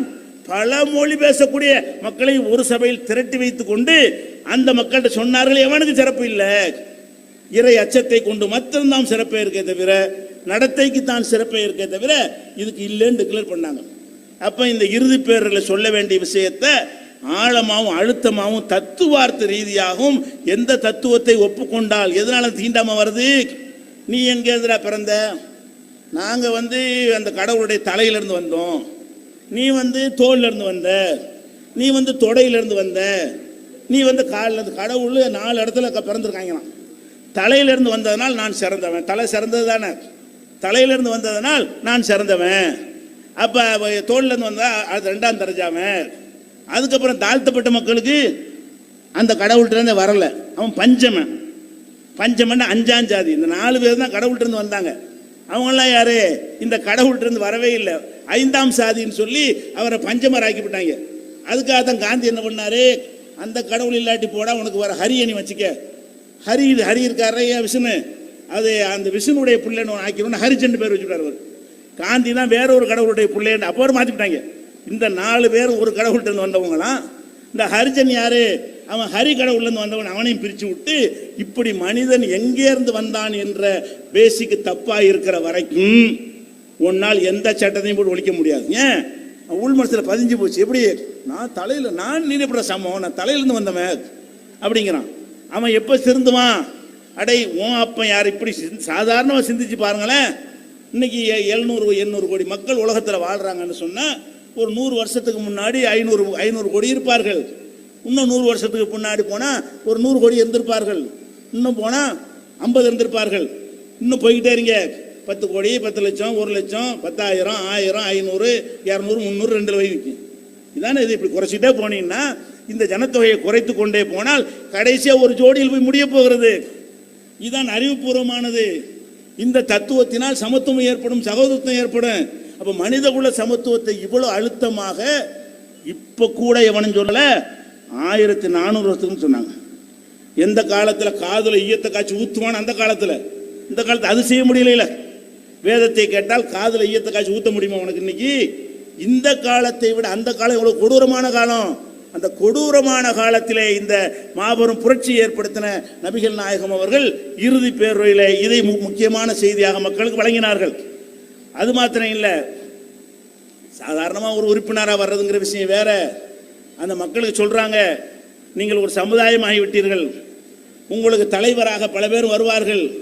அப்படி வரக்கூடிய நேரத்தில் அதில் சொல்றாங்க அந்த மக்களுக்கு, இது உங்களோட பக்கத்தில் உட்கார வச்சுக்கிறதுக்கு நான் சொல்லவில்லை, உங்களுக்கு மேலே உட்கார வேண்டிய நிலை அவனுக்கு வந்தால் அவனுக்கு கட்டுப்படுங்கிறாங்க. நபிகள் நாயகம் சொல்றாங்க, இன் உம்மிர அலைக்கும் அபுதுன் அஸ்வது, ஒரு கருப்பு நிற அடிமை உங்களுக்கு தலைவனாக்கப்பட்டு விட்டால், தலைவனாகிவிட்டால், யகூது கும்பி கிதாபில்லா, அல்லாவின் வேதத்தின்படி வழிநடத்தக்கூடிய ஒரு கருப்பு நிற அடிமை உனக்கு தலைவன் என்று வந்தால், வஸ்மவுலஹு, அவர் சொல்லை செவிதாழ்த்தி கேளுங்கள், அத்தியுலகு, அவர் கட்டுப்படுங்கள். அப்ப என்ன சொல்றாங்கன்னா, சமத்துவம்னு சொல்லி ஒரு சாதாரண ஒரு ஃபார்மாலிட்டியா சொல்லல.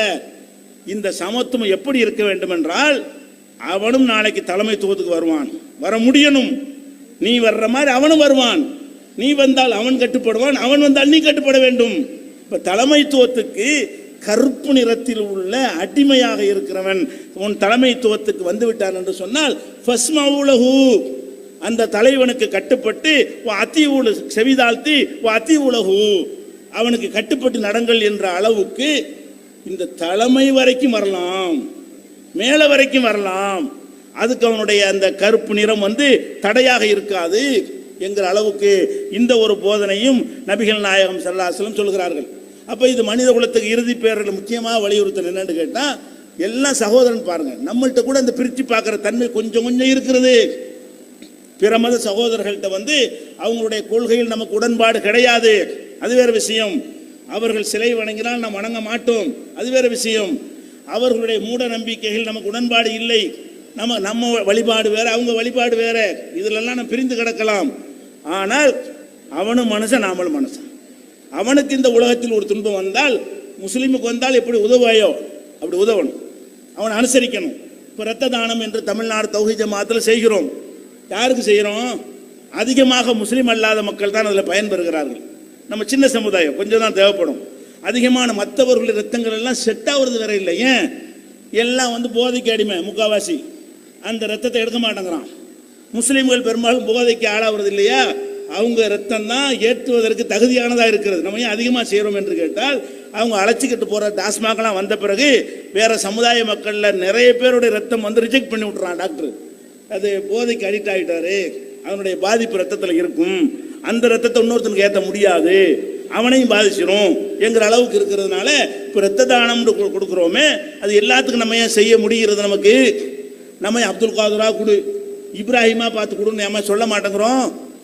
இந்த அடித்தளம் நபிகள் நாயகம் ஸல்லல்லாஹு அலைஹி வஸல்லம் அவர்கள் நமக்கு போட்டு இந்த அடித்தளம் தான் காரணமாக இருக்கிறது. அப்போ இதில் நம்ம கவனமாக மனிதநேய பணிகளில் இன்னும் சொல்ல போனால், இந்த தமிழ்நாடு தௌஹீத் ஜமாத் என்ற அல்லாஹ்வுடைய ரசூலுடைய பாதையில் நடக்கக்கூடிய, அதை கொள்கையாக வைத்திருக்கக்கூடிய இந்த ஜமாத்துக்கு பிறகுதான் பிற மத மக்களோடு நல்லிணக்கமாக பழகுகிற ஒரு கலாச்சாரத்தை கற்றிருக்கிறார்கள். தமிழகத்தை பொறுத்த வரைக்கும் அப்படி பிரித்து சேர்றது கிடையாது. அவனோட கலந்து, அவனுடைய வழிபாட்டில் கலந்துடக்கூடாது, அவனுடைய மூட நம்பிக்கையில் கலந்துடக்கூடாது. நாங்கள் அட்ஜஸ்ட் பண்ணுறோன்னு சொல்லி ஒரு நாளைக்கு நான் பள்ளியாசலுக்கு கூட, ஒரு நாளைக்கு கோயிலுக்கு வான்னு போயிடக்கூடாது. நீ கோயிலுக்கே போய்ப்பா, நான் பள்ளியாசலில் இருந்துக்கிறேன், உனக்கு எந்த பிரச்சனை சொல்லு, உனக்கு கஷ்டம்டா சொல்லு, என் ஆளுக்கு உதவி செய்கிற மாதிரி உனக்கு நான் செய்கிறேன் என்கிற அளவில் அந்த மனிதநேயத்தை கடைபிடிப்பதற்கு இந்த ஒரு போதனை உதவுமா இல்லையா? ஒரு தாய் தகப்பன் இருக்கிறாங்க, அவங்களுக்கு 2 பிள்ளை, ஒரு பிள்ளை இஸ்லாமியான இருக்கா, ஒரு பிள்ளை முஸ்லீம் ஆகலை. அவங்க 2 பேரும் யார்? அண்ணன் இல்லைன்னு ஆயிருமா? தம்பி இல்லைன்னு ஆயிருமா?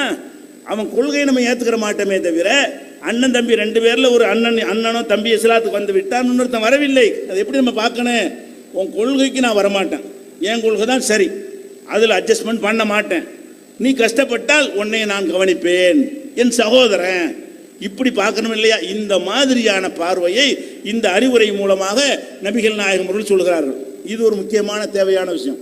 அடுத்ததாக மக்களுக்கு என்ன சொல்றாங்கன்னு கேட்டா, சஹாபால கூச்சல் ரொம்ப பெரிய கூட்டம்னா சத்தம் வரும்ல, சஹாபால பக்கத்தில் கூப்பிட்டு இஸ்தன்சின் நாஸ், மக்கள்லாம் கொஞ்சம் அமைதிப்படுத்துப்பா, மௌனமா இருக்க சொல்லு, சத்தமா இருக்குன்னு சொல்லி மக்கள்லாம் பிடிக்கும் யான் அமைதிப்பாங்கல்ல, அந்த அமைதியை ஏற்படுத்த பிறகு ரசூலுல்லாஹ் சொல்றாங்க, மக்கள்கிட்ட கேட்குறாங்க, இன்னல்லாஹ ஹர்ரம அலைக்கும் திமாக்கும், 3 விஷயங்களை அல்லாஹ் உங்களுக்கு தடுத்திருக்கிறான், ஹராமாக்கி இருக்கிறான்.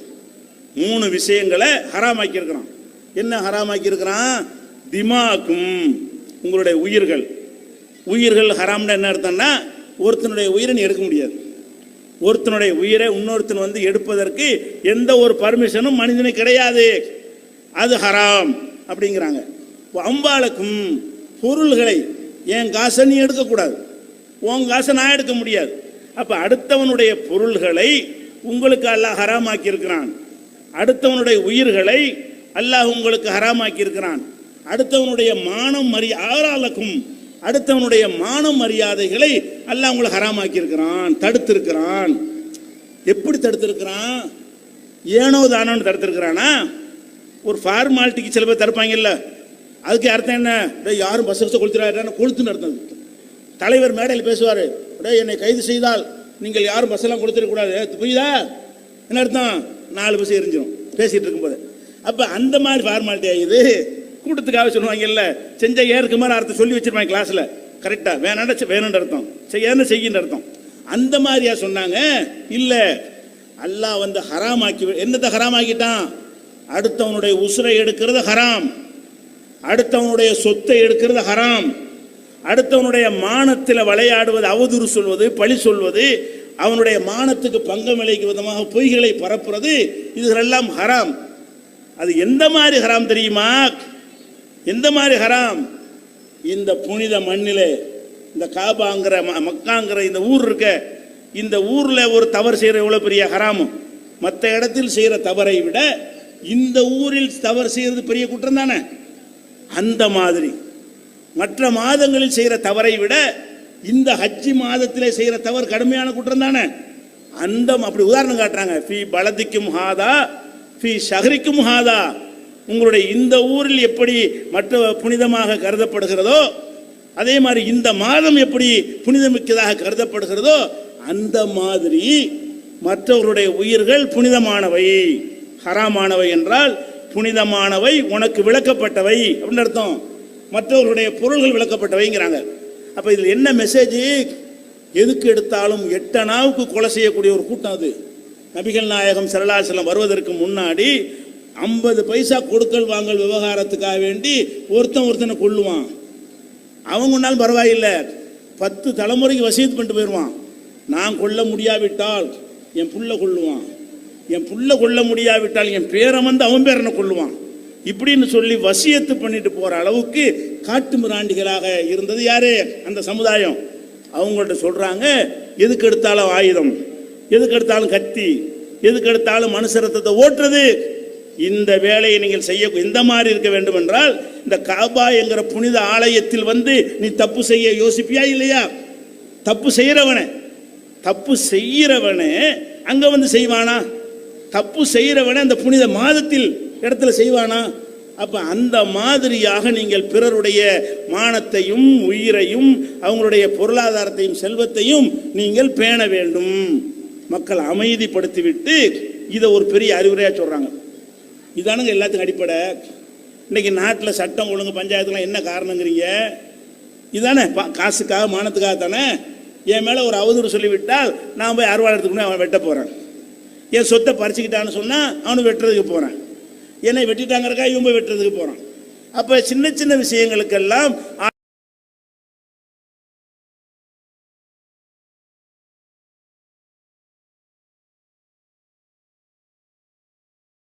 ஆயுதங்களை தூக்குவது, அடாவடியாக அடுத்தவன் சொத்துக்களை பறித்துக் கொள்வது, எப்படி நம்ம பார்க்கணும்? நம்ம காபத்துல்லாவில் போய் அந்த ஒரு பொருளை நம்ம திருடுவோமா? காபத்துல்லாவில் போய் அங்கே போய் சிறுநீர் கழிப்பியா? நீ காபாவுக்குள்ள உனக்கு சிறுநீர் கழிக்க மனசு வருமா? வராது. அந்த மாதிரி என் பாக்கெட்டில் உள்ள பொருளை எடுக்கிறதுக்கு நீ வெக்கப்படணும். அம்மாடி எப்படி எடுக்கிறது? அடுத்தவன் பேனாவை நான் எப்படி எடுப்பேன்? அடுத்தவன் சொத்தை நான் எப்படி ஆசைப்படுவேன் என்று காபத்துல்லாவுடைய புனிதத்திலே எப்படி உனக்கு வந்து மதிப்பு வருகிறதோ அந்த மாதிரி பிறருடைய மானம் மரியாதை உயிர் இதில் எல்லாம் புனிதமாக கருது என்று நபிகள் நாயகம் அவர்கள் அடுத்து உலக மக்கள் அனைவருக்கும் உள்ள அறிவுரை. எக்காரணத்தை கொண்டும் ஆயுதத்தை தூக்கிறாதே.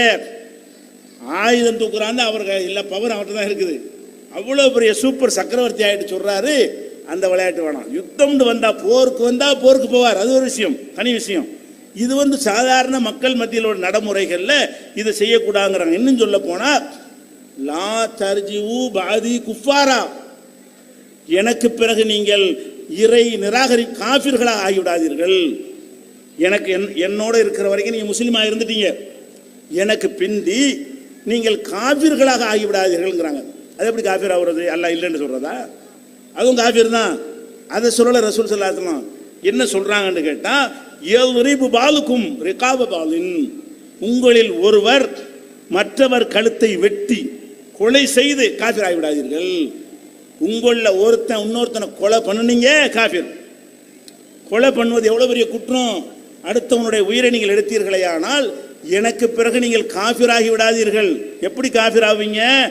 யல்ரிபு பாலுக்கும் ரிகாப பாலின். ஒரு எறும்பை நம்ம படைக்க முடியுமா? ஒரு ஈய படைக்க முடியுமா? ஒரு உயிரை உண்டாக்க இயலுமாங்க? அல்லாஹ்வுடைய படைப்புங்க. அப்போ போர் ரசூல் ஸல்லல்லாஹு அலைஹி வஸல்லம் வந்து எதிரிகளோடு யுத்தமெல்லாம் செஞ்சிருக்கு, இப்பவும் செய்யணும். போர் என்று ஒரு நாட்டுக்கு, இந்தியாவுக்கு ஒரு நாட்டுக்கு சண்டை வந்தால் இந்திய அரசாங்கம் வந்து நாங்கள் ரத்த ஓட்ட மாட்டோம்னா இங்கே இந்திய அரசாங்கம் போயிடும், நம்மளெல்லாம் ஓட்டிட்டு போயிடுவாங்க. அப்போ ஒவ்வொரு நாடும் தன்னுடைய மக்களை காப்பதற்காக ஆயுதம் தூக்குவது என்பது வேறு. அது இல்லாமல் வெகுஜன மக்கள் பொதுஜனமாக இருக்கக்கூடியவர்கள் வந்து என்ன செய்யணும்? என் உயிருக்கு மாதிரி அவன் உயிர் புனிதம், என்னுடைய சொத்து மாதிரி அவனுடைய சொத்து புனிதம், அடுத்தவனுடைய சொத்தை நீங்கள் அபகரிக்கலாமா? அது மாதிரி தான் இது. அப்போ இது செய்யாதீங்க, செஞ்சால் காஃபிர் ஆயிருவீங்க என்று சொல்லி அதையும் ரசூல் ஸல்லல்லாஹு அலைஹி வஸல்லம் நபிகள் நாயகம் அவர்கள் ஒரு முஸ்லீம் செய்யக்கூடாத விஷயங்களில் முக்கியத்துவப்படி சொல்கிறார். இதில் தான் நம்ம கெட்ட பேர். இன்னைக்கு கெட்ட பேர் எதில் வருது? நம்மளில் உள்ள சில பேர் செய்கிற காரணத்தினாலையும் அல்லது நம்ம பேரை பயன்படுத்தி மற்றவன் செஞ்சுட்டு நம்ம மேலே பழிய போடுறதுனாலையும் இந்த சமுதாயத்துக்கு பேர் என்ன? தீவிரவாதி தான். யாருக்கு சொல்கிறான்? இப்படி சொன்ன மார்க்கத்தில். எப்படி சொன்ன மார்க்கம்? அடை காபத்துல்லாவை போல புனிதமாக கருதுங்கடா, துல்ஹஜ் மாசத்தை போல புனிதமாக கருதுங்கடான்னு சொல்லி தந்த ஒரு மாசத்தில், ஒரு மார்க்கத்தில் ஒருத்தனை வெட்டி காஃபிர் ஆயிராத என்று கற்றுத்தந்த இந்த மார்க்கத்தில் 4 கிறுக்கு போய் ஏதாவது செஞ்சான்னு சொன்னா இஸ்லாமிய தீவிரவாதிங்கிறான், முஸ்லீம் தீவிரவாதிங்கிறான், இஸ்லாமே தீவிரவாதத்தை போதிக்குதுங்கிறான். பச்சையா குருமூர்த்தின்னு ஒருத்தன் படித்த நாய் ஒருத்தன் இருக்கிறான். அவன் என்ன சொல்றான்? குர்ஆனே தீவிரவாதம், இதை தீவிரவாதமா? நபியே தீவிரவாதம் சொன்னாராம், இதை தீவிரவாதம்? ஏன்டா புனிதம் எப்படி உயிரை நாங்கள் மதிக்க சொல்றோம்? புனித பொருள்களை போல நாங்கள் மதிக்க சொல்கிறோம். அப்படியான ஒரு மார்க்கத்தில் கெட்ட பேர் எதனால் ஏற்படுகிறது? இஸ்லாமிய வளர்ச்சி எதனால் தடைப்படுகிறது? இந்த அறிவுரையை எக்காரணத்தை கொண்டும் இந்த வேலை நமக்கு கிடையாது. அது அரசாங்கத்தை அல்லாஹ் கொடுத்தால் தீயவர்களை அழிக்கிற வேலை அவர்கள் பார்த்துக் கொள்வார்கள். அரசாங்கம் கொடுக்கப்படவில்லை என்று சொன்னால் மக்காவில் அடி உதை வாங்கி கொண்டு சத்தியத்தை சொல்லலையா? ஒவ்வொரு அடிக்கு பின்னாடியும் ஒவ்வொரு உதைக்கு பின்னாடியும் இஸ்லாம் வளரும். நம்ம அதுக்கு கோழைத்தனமாக இருக்க தேவையில்லை. நம்ம நினைக்கிறோம் அடிவான் அழிச்சிடுவாண்டு, அழிக்க முடியாது.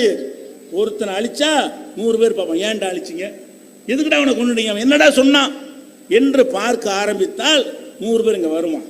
அப்போ ஒருவனை அழித்தால் நம்ம வந்து வேறு நடவடிக்கை எடுப்பதை விட அவன் இஸ்லாத்துக்கு வருவதற்கு இது அல்லாஹ் காரணமாக்குவான் என்கிற வகையில் தான் நம்முடைய சிந்தனைகள் இருக்க வேண்டும். அதையும் பார்த்துக்கிறங்க. அடுத்து சொல்றாங்க, அலா உஹ்பிருக்கும் பில் மூமின். முஸ்லீம்கள்ட்ட 2 வாசகம் நம்ம பயன்படுத்துவோம். மூமின் என்று சொல்லுவோம், முஸ்லீம் என்று சொல்லுவோம். நமக்கு முஸ்லீமுக்கு 2 பேர் வச்சுக்கிறோம்ல, பயான்களில் கேட்டிருப்பீங்க, மூமின்களே முஸ்லீம்களே. இந்த முஸ்லீம்கிற வார்த்தை பொதுவாக பிற மத மக்கள்லாம் அறிந்து வைத்திருக்கிற வார்த்தை. மூமின்கிற வார்த்தை நமக்குள்ள மட்டும் முஸ்லீம்கள் மட்டும் அறிந்து வைத்திருக்கிற வார்த்தை. மூமின் என்றால் என்ன தெரியுமா? உளப்பூர்வமாக மார்க்கத்தை நம்புறவன் மூமின். முஸ்லீம் என்றால் யார் தெரியுமா? வெளிப்படையாக கட்டுப்பட்டு நடக்கிறவன். வெளிப்படையான செயல்களால் முஸ்லீமாக காட்டிக்கொண்டால் அவன் முஸ்லீம். உள்ளையும் நம்பிக்கையை கரெக்டாக வச்சிருந்தான் என்று சொன்னால் அவன் மூமின். அது அல்லாஹ்வுக்கு தான் தெரியும். ஒருவன் மூமினா இல்லையா என்பது அல்லாஹ்வுக்கு தெரியும். ஒரு முஸ்லீமா இல்லையா என்று முடிவு செய்யலாம். வெளியில் உள்ளதை பார்த்து முடிவு செய்யலாம். அப்போ நபிகள் நான் என்ன சொல்றாங்க தெரியுமா? நீங்கள் அல்லாஹ்விடத்திலே மூமின் என்கிற உண்மை விசுவாசின்னு அர்த்தம். அப்படிங்கிறான். உண்மை விசுவாசி என்ற இடத்திற்கு வர வேண்டுமானால் அது யார் தெரியுமான்னு கேட்குறாங்க. மக்கள்கிட்டே சொற்பொழிவுலையே கேட்குறாங்க. அலா உஹ்பிருக்கும் பில் மூமின், மூமின் என்றால் யார் என்று உங்களுக்கு சொல்லட்டுமா கேட்குறாங்க. கேள்வி கேட்டு பதில் சொல்றாங்க. மன் அமினகுன்னாசு அலா அம்பாலிகும் அம்புசிகும், மனித குலம் தங்களுடைய பொருளாதார விஷயத்திலும் தங்களுடைய உயிர் விஷயத்திலும் யார் விஷயத்தில் அச்சமற்று பாதுகாப்பாக இருக்கிறார்களோ அவன் முஸ்லிம். எப்படி சொல்றாங்க? மூமினுக்கு என்ன அடையாளம் என்று சொன்னால், பாய் நிற்கிறாரா வச்சுட்டு போட ஒன்றும் எடுக்க மாட்டாரா அவரு அப்படிங்க. எப்படி இருக்கனே, ஒருத்தன் அவனுடைய பொருளை கொண்டாந்து நம்ம பக்கத்தில் வச்சுட்டு போவதற்கு அவன் பயப்படக்கூடாது. எப்படி பயப்படவன்? ஒரு முஸ்லீமுடா, அடுத்தவன் பொருளை தொடமாட்டாரா, அப்போ அவனுடைய பொருள் விஷயமாக முஸ்லீமுக்கு பயப்படக்கூடாது. எவனுமே எடுப்பார், திருடுவார், அபகரிச்சிருவார். பக்கத்து வீட்டுக்காரன் அப்படியே பாய் இருக்கிறான், நம்ம இதை ஆட்டையை போட்டுருவான், ஒரு ஜன இடத்துல அந்த பேர் எடுத்துடக்கூடாது. முஸ்லீம்டா அவரு, முஸ்லீம் எப்படி அடுத்தவன் பொருள் ஆசைப்படுவார் என்று நடக்க வேண்டும். அது போல உயிர் விஷயத்தில் பாய் பக்கத்துல, பாய் பக்கத்தில் இருக்காரா, ஒன்றும் பண்ண மாட்டாரா, அவரு அருவாளை தூக்க மாட்டாரா, கத்தி எடுக்க மாட்டாரான்னு சொல்லி என்ன செய்யணும்? பிற மக்கள் மனித குலம் எவன் விஷயத்தில் இவன் உயிரை எடுத்துருவானோ என்று பயப்படவில்லையோ, இவன் பணத்தை பறித்து கொள்வானோ என்று பயப்படவில்லையோ, அவன் தான் மூமின். நீ அல்லாட்ட உண்மையான மூமின். இறுதி பேருரையில் நபிகள் நாயகம் 23 வருஷத்துல சாறு பிழிந்து சொன்ன அறிவுரை என்ன? நீ அல்லாவிடத்திலே உண்மை விசுவாசியாக வர வேண்டும் என்று சொன்னால் உன் விஷயமாக மற்ற மக்கள், அது முஸ்லீமாக இருக்கட்டும், முஸ்லீம் நாசுன்னு தான் வருது. மன் அமினஹுன் நாஸ், மனித குலம், மனித குலத்தில் உள்ள யாரும் உன் விஷயத்தில் பணத்தை எடுத்துக்கொள்வாய் என்று பயப்படக்கூடாது. இன்னைக்கு என்ன நிலைமை? வாய்க்கு வீடு இல்லைங்கிறான், வாடகைக்கு. வாய் வீடு கட்ட என்ன செய்யறான்? வாய்க்கு இல்லை, இந்துக்கள் மட்டும் தொடர்பு கொள்ளவும் பகிரமாக விளம்பரம் பண்ணுறான். முஸ்லீமுக்கு இல்லை அப்படின்னு போடுறான். முஸ்லீமுக்கு வாடகைக்கு தரப்படாது. நம்ம எப்படி பேரை வாங்கியிருக்கிறோம்? அவன் அப்படி நினைக்கிறான்னு சொன்னால், நினைப்பதற்கு ஏற்ற வகையில் இந்த ஊடகங்கள்லாம் திட்டமிட்டு பிளான் பண்ணி வேலை செய்தாலும் நாம் அதை முறியெடுக்கும் விதத்தில் நடக்கணுமா இல்லையா? அதையெல்லாம் மீறுகிற விதமாக அந்த மக்களுடைய உள்ளங்களை வென்றெடுக்கணுமா இல்லை? நாம் மார்க்காத்தான சொல்லித்தருது. அப்போ நம்மை பற்றி என்ன செய்யக்கூடாது? இதுதான் அறிவு. ரசூலுல்லாஹ்வுடைய இறுதி பேரில் சொன்ன விஷயம் என்ன என்று சொன்னால், எந்த மனிதனும் ஒரு முஸ்லீமாக அல்லாஹ்ட்ட நீ மூமினாக இருக்க விரும்பினால் கடன் தர்றதுக்கு யோசிக்கிறான். முஸ்லீமுக்கு கடன் இருக்கா? வங்கிகள் எல்லாம் உத்தரவு போட்டிருக்காங்க. உங்கள் ஊரில் தான் விஜய் டிவியில் இப்போ நாரடிச்ச பத்தியில் கோயம்புத்தூரில் கோட்டமேடு உக்கடம் பகுதியில் மட்டும் கடன் கொடுக்காதீர்கள் என்று வங்கியில் உத்தரவு போட்டிருக்காங்க. ஒரு நேர்காணல் நடத்துகிறான் விஜய் டிவியில். அதில் அந்த வங்கி மேலாளர் சொல்கிறாரு, வங்கி உக்கடம் பகுதிக்கு கொடுக்கக்கூடாது அப்படிங்கிறாரு. கோபிநாத் கேட்குறாரு, ஏன் கொடுக்கக்கூடாது? இல்லைங்க கொடுக்கக்கூடாதுங்க, உக்கடத்துக்கு மட்டும் கொடுக்கக்கூடாதுட்டாங்க. துருவித்திரி கேட்குறாரு. அப்போ கோபிநாத் கேட்குறாரு, உக்கடம் பகுதியெல்லாம் முஸ்லீம்கள் இருக்கிறாங்க அதனால தானே அப்படிங்கிறாரு. அவன் அப்படியே முடிக்கிறான் திருண்டு. யார்? வங்கி அதிகாரி. ஆமான்னு சொல்ல முடியாது, சொன்ன வேலை போயிடும். அதான காரணம். முஸ்லீம்கள் வாழ்கிற பகுதிக்கு கடன் கொடுக்காதுன்னு ஒரு அரசாங்கத்துறை வங்கியில் இப்படி சொல்லி அது விஜய் டிவியில் வந்து நாரடிச்சாங்க. எந்த அளவுக்கு வெறி கொண்டு இருக்கிறான் பார்த்தீங்களா? முஸ்லீமுக்கு எதிரான எப்படிப்பட்ட வெறுப்பு உணர்வு விதைக்கப்படுகிறது. இன்னும் சொல்ல போனால் நம்ம முஸ்லீமை பொறுத்த வரைக்கும் கடனுக்கு அப்படி பயப்படணும். கடன் வாங்கினால் கூட திருப்பி கொடுக்கறதுக்குள்ள அவ்வளோ நேர்மையாக நடக்கிற ஒரு சமுதாயத்துக்கு இப்படி பேர வைக்கிறாங்க. அந்த மாதிரி இல்லாமல் எப்படி வரணும், நிலை உண்டாகணும்? பொருளாதாரமாக பாயிட்ட கொடு, உசுரா அவர் நம்பிக்கையாக இருப்பார் என்று சொல்லும் இடத்தில் நீங்கள் நடந்தால்தான் நீங்கள் உண்மை விசுவாசி. அதே மாதிரி சொல்கிறாங்க, மூமினுக்கு விளக்கம் சொல்லிட்டாங்களா? முஸ்லீம் ஓல் முஸ்லீம் மண் சலிமன் நாசுமின் லிசானிஹி வயதிஹி, எவனுடைய கையினாலும் எவனுடைய நாவினாலும் மக்கள் வந்து பாதுகாப்பு பெறுகிறார்களோ, எவனுடைய கையை விட்டும் எவனுடைய நாவை விட்டும் மற்றவர்கள் பாதுகாப்பு பெறுகிறார்களோ அவன் முஸ்லிம். ஒரு முஸ்லிம் என்றால் தன் கரத்தால் அடுத்தவனுக்கு எந்த தொந்தரவும் செய்ய மாட்டான், தன் நாவால் அடுத்தவருக்கு எந்த தொந்தரவும் செய்ய மாட்டான். இவன் தான் இப்படி இருந்தால் நீ முஸ்லீம். முஸ்லிமை உண்டாக்குன ரசூலுல்லாஹ் சொல்றாங்க. இது யார் சொல்லல? பயான் பண்ற அஜர்த்து சொல்லல. முஸ்லிம் சமுதாயத்தை உருவாக்குன இலக்கணம் வகுத்த அல்லாஹ்வுடைய தூதர் அவர்கள் இறுதி பேரில் சொல்லி காட்டுறாங்க, நீ முஸ்லிமா இருப்பதாக இருந்தால் உன் கையால் எவனுக்கும் எந்த இடைஞ்சல் வரக்கூடாது, உன் நாவால் எவனுக்கும் எந்த இடைஞ்சல் வரக்கூடாது. அவன் தான் முஸ்லீம்ங்கிறாங்க. அடுத்து சொல்றாங்க ஒல் முஜாஹிது, ஜிஹாது செய்கிறவன். ஜிஹாது லவ் ஜிஹாது வச்சு கதை விட்டு இருக்கிறாங்க ஜிஹாதுன்னு. இவங்க செய்கிற வன்முறை வரியாட்டத்தை சில பேருக்கு அதுக்கும் ஜிஹாதுன்னு பேரை வச்சுட்டு தெரியுறானோ. நபிகள் நாயகம் சொல்றாங்க ஒல் முஜாஹிது, ஜிஹாது செய்கிறவன் யார் தெரியுமா? ஜிஹாது எல்லாரும் செய்ய வேண்டும், ஜிஹாது அவசியம். ஜிஹாது செய்கிறவன் அல்லாஹ்விடத்தில் சிறந்தவன்.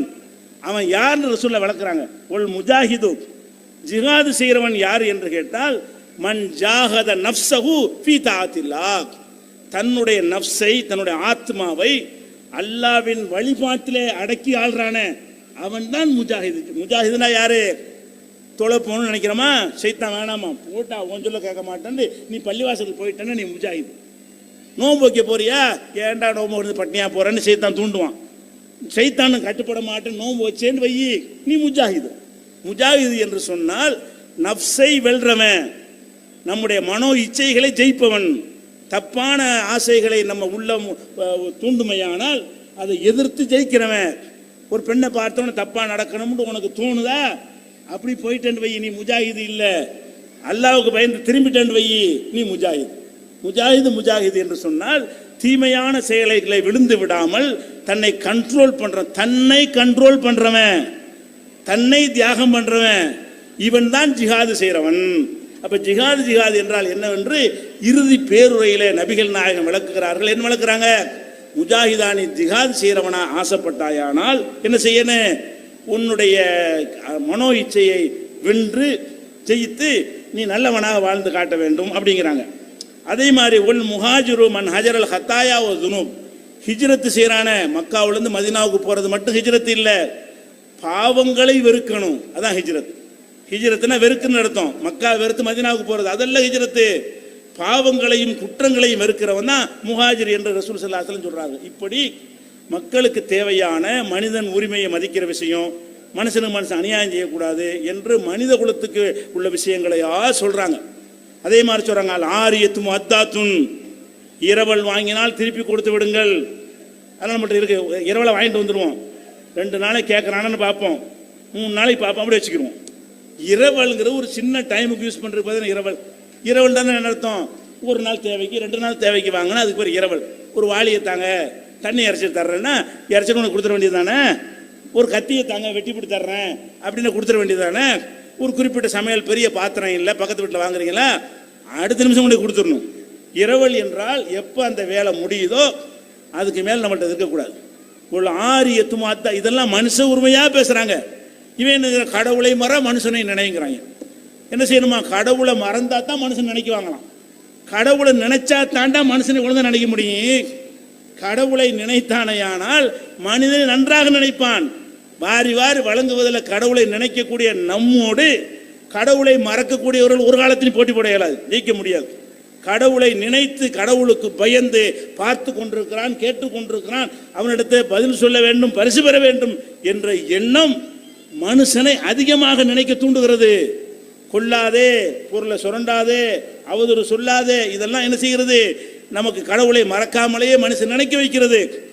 அதே மாதிரி ஒரு சாயிமு காரிமுன், ஒரு ஆள் கடங்காரன், 2 பேர் கொடுத்தவன் வாங்கன்னு பேசிட்டு இருக்கிறாங்க. நீ குறுக்க போயிட்டு அவர் எவ்வளோ தரேன், 1000 நான் தந்துடுறேன்ற, நான் பொறுப்புங்கிற. பொறுப்புன்னா நீ கொடுக்கணும். நபிகள் நான் சொல்றாங்க, ஒரு கடனுக்கு எவனாவது பொறுப்பேற்று கொண்டால் அந்த இடத்துல தப்பிக்கிறதுக்கு ஃபார்மாலிட்டியா சொல்லிட்டு ஓடக்கூடாது. நீ ஏற்றுக்கொண்டால் நான் பொறுப்புண்டியில கூட அவனுக்கு, அவன்கிட்ட கேட்டுக்கிட்டு இருக்கிறான் கடன் கொடுத்தவன், அவனுக்கு கொடுக்க இல்லை, நீ போய் இடையில விழுவுற, விழுந்து என்ன செய்யற? நானாச்சும் பொறுப்பு, அதை நான் ஏற்றுக்கொள்கிறேன், நான் பொறுப்பாளியா இருக்கிறேன் என்று சொன்னால் ஃபார்மாலிட்டியான பொறுப்பு இஸ்லாத்தில் கிடையாது. பொறுப்பாளினா பொறுப்பாளி தான். இல்லைங்க நான் வாங்கலுங்க, அவன் தாங்க வாங்கினா, சும்மா சமானது போய் அந்த விளையாட்டுலாம் கிடையாது. நீ பொறுப்பை ஏற்றுக்கொண்டாய், ஆனால் நீ தான் கடனாளிங்கிறாங்க. ஒசை முகாரி முன், பொறுப்பேற்றுக் கொண்டவனே கடனாளி தான். அப்ப கடன்காரன் மாத்தி ஓந்தலைக்கு வந்துடும். பொறுப்பேற்றுக் கொள்வதாக இருந்தால் நிஜமா விளங்கி பொறுப்பேற்று அதை நிறைவேற்று. இப்படி எல்லாம் சொல்றாங்க. இதெல்லாம் மனுஷன் சம்பந்தப்பட்டதாவே இருக்கு. ஒத்தைனு மக்களையும் கடன் சொன்னா திருப்பி கொடுக்கறதுக்கு பேர் தான் கடன் அப்படிங்கிறாங்க. ஏன் இப்ப அப்படி இருக்கா இல்லையா? கடன் கொடுக்கறதுக்கு முன்னாடி வரைக்கும் நம்மள்ட்ட கெஞ்சுன்னு கெஞ்சுவாங்க. கடனை வாங்கிட்டா 4 தடவை சுத்திட்டு போவாங்க. கடைக்காரன் வியாபாரியா இருந்தேன்னு வைங்க, கடன் கொடுக்கலாம், நல்லா வியாபாரம் நடந்துகிட்டே இருக்கும். கடன் கொடுத்தேன்னு வைங்களேன், நம்ம பக்கத்து அந்த வியாபாரம் போயிடும், கடனும் போச்சு, வேற பக்கத்துக்கு போயிடுவான். ஏன் கடனை கேட்பியெல்லாம் இல்லையா, கடனை கேட்பியன்னு பயந்துக்கிட்டு வியாபாரி வேற பக்கத்துக்கு போயிடுவான், வேற இடத்துல வாங்க ஆரம்பிச்சிருவான். அதுக்கப்புறம் நெருக்கி பிடிச்சி கேட்டேன்னு வைங்களேன், யாரு நானே வாங்கினேன், நீ தந்தியா, வாங்கினேன்னா அப்படிமா. அப்படியே சாட்சி நிரூபித்தாலும் இப்போ தர முடிய இப்போ என்னடா பண்ணுவோமா, வாங்கும்போது எப்படி கெஞ்சினேன், என்ன மாதிரி காலில் விழுவாத குறையா கெஞ்சி வாங்கினேன், திருப்பி கேட்கும்போது என்ன செய்யறான், அடியால் வச்சுட்டு மிரட்டுவான். வாங்கினு கேட்குறியா, யார்கிட்ட கேட்குற, தலைவர்கிட்ட கேட்குற, என்கிட்ட கேட்டுருவியா. அப்போ இப்படியான ஒரு சமூகத்தில் அந்த மாதிரி இருந்தார்கள், அன்றைக்கும் இருந்தால் காட்டு மிராண்டிகள். அப்போ நபிகள் நாயகம் சொல்கிறாங்க, கடன்னா திருப்பி கொடு, கடன்னாலே திருப்பி கொடுக்கறது தான் வாங்கணும், நீ வச்சுக்கிறதுக்கு இல்லை. அப்போ கடன்களை உடனே உடனே திருப்பி கொடுத்து விடுங்கள். இறுதி பேரில் சொல்கிறாங்க. இன்னும் ரசூல்லாவை என்ன நினச்சிட்டு இருக்காங்கன்னா, ஏதோ ஆன்மீக சாமியாரை பஜனை உருட்டுற மாதிரியும் ஜபமாலை உருட்டி கொண்டு இருந்த மாதிரி ஃபீல் பண்ணுறாங்க. உலக தத்துவங்களாம் உருட்டி உருட்டி கொண்டே போடுறாரு. உலகத்தில் எவனும் சிந்தி மனித குலத்துக்கு நன்மை தரக்கூடிய அத்தனை போதனைகளையும் அப்படி கசக்கி பிழிந்து சாறு பிழிந்து தருகிறார். இதையெல்லாம் அந்த இறுதி பேருரையில் நபிகள் நாயகம் சொன்னார்கள். அடுத்து என்ன செஞ்சாங்க, முக்கியமான விஷயம் மனிதனுக்கு தேவை பகுத்தறிவு தான். கடவுளை நம்புறது கூட பகுத்தறிவு தான். கடவுளை மறுப்பது பகுத்தறிவு என்று சொல்வார்கள். அது பகுத்தறிவே கிடையாது. விஞ்ஞானப்படி அறிவியல் பூர்வமாக இந்த கடவுள் மறுப்பாளர்கள்ட்ட நம்ம விவாதம் பண்ணி கடவுள் இருக்கிறான் என்பதுதான் பகுத்தறிவே தவிர கடவுள் இல்லை என்பது மடமை என்று நாம் நிரூபித்திருக்கிறோம். அந்த விவாத டிவிடிகள் இருந்தால் நீங்கள் பார்த்து, நாத்திகருடன் விவாதம் நடத்தியிருக்கிறோம். அந்த டிவிடிகள் கிடைக்கிறது, வாங்கி நீங்கள் பார்த்து கொள்ளலாம், அதெல்லாம் பிரச்சனை. இப்போ கடவுளை சொல்லக்கூடிய இந்த இஸ்லாம் மார்க்கம் மூட நம்பிக்கைகளுக்கு எதிராக அவ்வளோ வீரியமான நிலைப்பாட்டை எடுக்கிறது. அதை இறுதி பேரில் சொல்கிறாங்க, அலா அறிந்து கொள்ளுங்கள், குல்லு செய்யுமின் அம்ரில் ஜாஹிலியா, அறியாமை காலத்தினுடைய அத்தனை காரியங்களும் தகுத்த கதமைய மோது, என் காலுக்கு கீழே போட்டு மிதித்து புதைக்கிறேன்ங்கிறாங்க நபிகள் நாயகம். சொல்றாங்க, அறியாமை காலத்து அத்தனை மூட பழக்க வழக்கங்களையும் என் காலடியில் போட்டு மிதித்து புதைக்கிறேன். அதுக்கு இஸ்லாத்தில் இடங்கள்ல பில்லி, சூனியம், மாயம், மந்திரம், பேய், பிசாசு, தாயத்து, தட்டு, கத்தம், பாத்தியா என்று எத்தனை விதமான மூட நம்பிக்கைகளை உருவாக்கி மக்களை சுரண்டி கொண்டிருக்கிறீர்களோ அது எல்லாமே என் காலடியில் போட்டு புதைத்து விடுகிறேன். மூட நம்பிக்கைக்கு இடமே கிடையாது, அறிவுபூர்வமான நம்பிக்கைக்கு தான் இந்த மார்க்கத்தில் இடம் இருக்குன்னு சொல்லி மூட நம்பிக்கைக்கு எதிராகவும் நபிகள் நாயகம் அவர்கள் முழங்குகிறார்கள். அது மாத்திரம் இல்லாமல் அதோட முக்கியமானதுங்க, ஒரு சட்டத்தை கொண்டு வர்றதா இருந்தால் நபிகள் நாயகம் கொண்டு வந்த சட்டத்தில் கொலைக்கு கொலை, ஒருத்தனை கொலை செஞ்சிட்டான்னு சொன்னால் இஸ்லாமிய அரசாங்கம் என்ன செய்யும், அவனை கொலை செய்யும். நம்ம போய் கொலை பண்ணிடக்கூடாது. கொலைக்கு கொலை என்று சொன்னால் ஒருவன் கொலை செய்வானேயானால் அரசாங்கம் அந்த கொலையாளிக்கு மரண தண்டனை கொடுக்க வேண்டும். அதான் அதுக்கு சட்டம். நம்ம போய் அறுவாள் எடுத்து வெட்டணும் அர்த்தம் கிடையாது. இப்போ நபிகள் நாயகம் என்ன செய்கிறாங்கன்னா, கொலைக்கு கொலைங்கிற மரண தண்டனை கொண்டு வந்துட்டாங்கல்ல. இந்த சட்டம் வருவதற்கு முன்னாடி கொலையெல்லாம் நடந்திருக்கும். இப்போ தான் இந்த சட்டம் வருது. இந்த சட்டம் வருவதற்கு முன்னாடி கொலை நடந்திருக்குமே, அதுக்கு என்ன? அதை நபிகள் நாயகம் சொல்கிறாங்க, அறியாமை காலத்திலே உள்ள இரத்த பழிவாங்கல், எத்தனை ரத்தம் சிந்தப்பட்டிருந்தாலும் சரி எல்லாம் மன்னிக்கப்படுது. இந்த தேதியிலேருந்து சட்டம் தான். இதுக்கு முந்தி நீ கொலை பண்ணியிருந்தியா அதை கேட்க மாட்டேன், ஏன் சட்டம் இல்லை, அப்போ உனக்குன்னு ஒரு ஆட்சி இல்லை, சரியான கவர்மெண்ட் இல்லை. இதற்கு முன்னாடி நீ என்ன கொலை செய்திருந்தாலும் அதற்காக தண்டிக்கப்பட மாட்டார்கள், மன்னித்து விடுகிறேன், இனிமேல் செய்யக்கூடாது என்று சொல்லிவிட்டு அதை என்ன செய்கிறாங்கன்னு கேட்டால், என்னுடைய தம்பியிடமிருந்து ஆரம்பிக்கிறேன். என்னுடைய சித்தப்பா மகனாகிய ரபியா என்பவரை கொலை செய்திருக்கிறார்கள், அதற்கு நாங்கள் கணக்கு தீர்க்க வேண்டி இருக்கிற நபிகள் நாயகம் சொல்றாங்க. அப்துல் முத்தலிபுடைய பேரனாகிய ரபியா என்பவரை ஹுதைல் என்ற கோத்திரத்தால் கொலை செய்திருக்கிறார்கள், அவர்களுக்கு எதிராக நான் கணக்கு தீர்க்க வேண்டி இருக்கிறது, அங்கிருந்து ஆரம்பிக்கிறேன், அதை நான் மன்னிக்கிறேன்ங்கிறாங்க. அதாவது அறியாமை காலத்தில் நடந்த அந்த கொலையை நான் மன்னிக்கிறேன். அதே மாதிரி இனிமேல் அந்த யாரும் என்ன செய்யக்கூடாது, பழி வாங்கக்கூடாது. சட்டம் வந்துருச்சு, பழச கலர மாட்டேன். அந்த முன்தேதி இட்டு சட்டம் போடுறாங்க பாருங்க, அதுக்கெல்லாம் மரண அடி. முன்தேதி இட்டு சட்டம் போடலாமா? சட்டம் என்னைக்கு போடுறீ அன்னைக்கு அமலாகணுமே தவிர 6 மாதத்துக்கு முந்தின தேதியில் அமலாக்கிடுவாங்க. அப்போ சட்டமே இல்லை. ஏற்கனவே சட்டம் அனுமதிச்சிருக்கும் போது செஞ்ச காரியத்தை குற்றம்னு ஆக்கிடுவாங்க. நபிகள்லாம் என்ன பண்ணுறாங்க, முந்தினது கிடையாது. இப்போ சட்டம் வந்துருச்சா, இன்னிலேருந்து சட்டம், முந்தினது கிடையாது. இவர் அண்ணன் செத்தா அப்படி சொல்லியிருப்பாரா? கேட்டாங்க. ராஜீவ் காந்தியை கொலை செஞ்சோன்னா மரண தண்டனை வேணாம்னு சில பேர் பேசினாங்க. அப்போ என்ன செஞ்சாங்க, கொலை செய்யப்பட்டது உங்கள் அப்பனாக இருந்தா, கொலை செய்யப்பட்டது உன் அண்ணனாக இருந்தா, இப்போ ராஜீவ் உன் கூட பிறந்த அண்ணன் இப்படி சொல்லியான்னு கேட்டாங்கல்ல. அது வரக்கூடாது என்பதற்காக இங்கேருந்து ஆரம்பிக்கிறாங்க. இதுக்கு வந்து சட்டம் இல்லை. ஓகே, என் தம்பியிலேருந்து ஆரம்பிக்கிறேன். அவரை கொலை செஞ்சவர் நான் மன்னித்து விட்டேன், தண்டிக்க மாட்டேன். ஏன் முன்னாடி சட்டம் வரதுக்கு முன்னாடி நடந்தது என்று சொல்லி அதையும் மக்கள் மத்தியில் டிக்ளேர் பண்ணுகிறார்கள். அதே மாதிரி வட்டியை தடை செய்கிறேன். இந்த தேதி முதல், இந்த நிமிடம் முதல் வட்டி முழுசும் தள்ளுபடி. யாரும் வட்டியை திருப்பி செலுத்த வேண்டியதில்லை. யாரிடத்தில் வட்டி வாங்கினா திருப்பி செலுத்த வேண்டியதில்லை. இதுல எங்க பெரிய பாப்பா பெரிய ஆளு அப்பாஸ், ரசூலுல்லாஹ் சொல்றாங்க, என்னுடைய பெரிய தகப்பனார் அப்பாஸ் இருக்காரு, அவர் பெரிய வட்டி முசா. இஸ்லாம் தடுக்கிறதுக்கு முன்னாடி அவர் நிறைய பேருக்கு கடன் கொடுத்து வட்டி நிறைய வட்டி வச்சு சம்பாதிக்கக்கூடியவராக இருக்கிறார். வட்டியை தள்ளுபடி பண்ணுங்கள்னு சொல்லிவிட்டு, என் பெரிய தகப்பனார் இடத்தில் யாரெல்லாம் வட்டி வாங்கினீர்களோ அத்தனை வட்டியும் தள்ளுபடி செய்கிறேன். இங்கேருந்து ஆரம்பிக்கிறேன். ஒரு செயலை திட்டத்தை கொண்டு வருவதாக இருந்தால் என்ன செய்வாரு? எளிமையாக இருக்க வேண்டும், தூய்மையாக இருக்க வேண்டும் அப்படின்னு ஒரு சட்டைக்கு மறு சட்டை இருக்கக்கூடாது.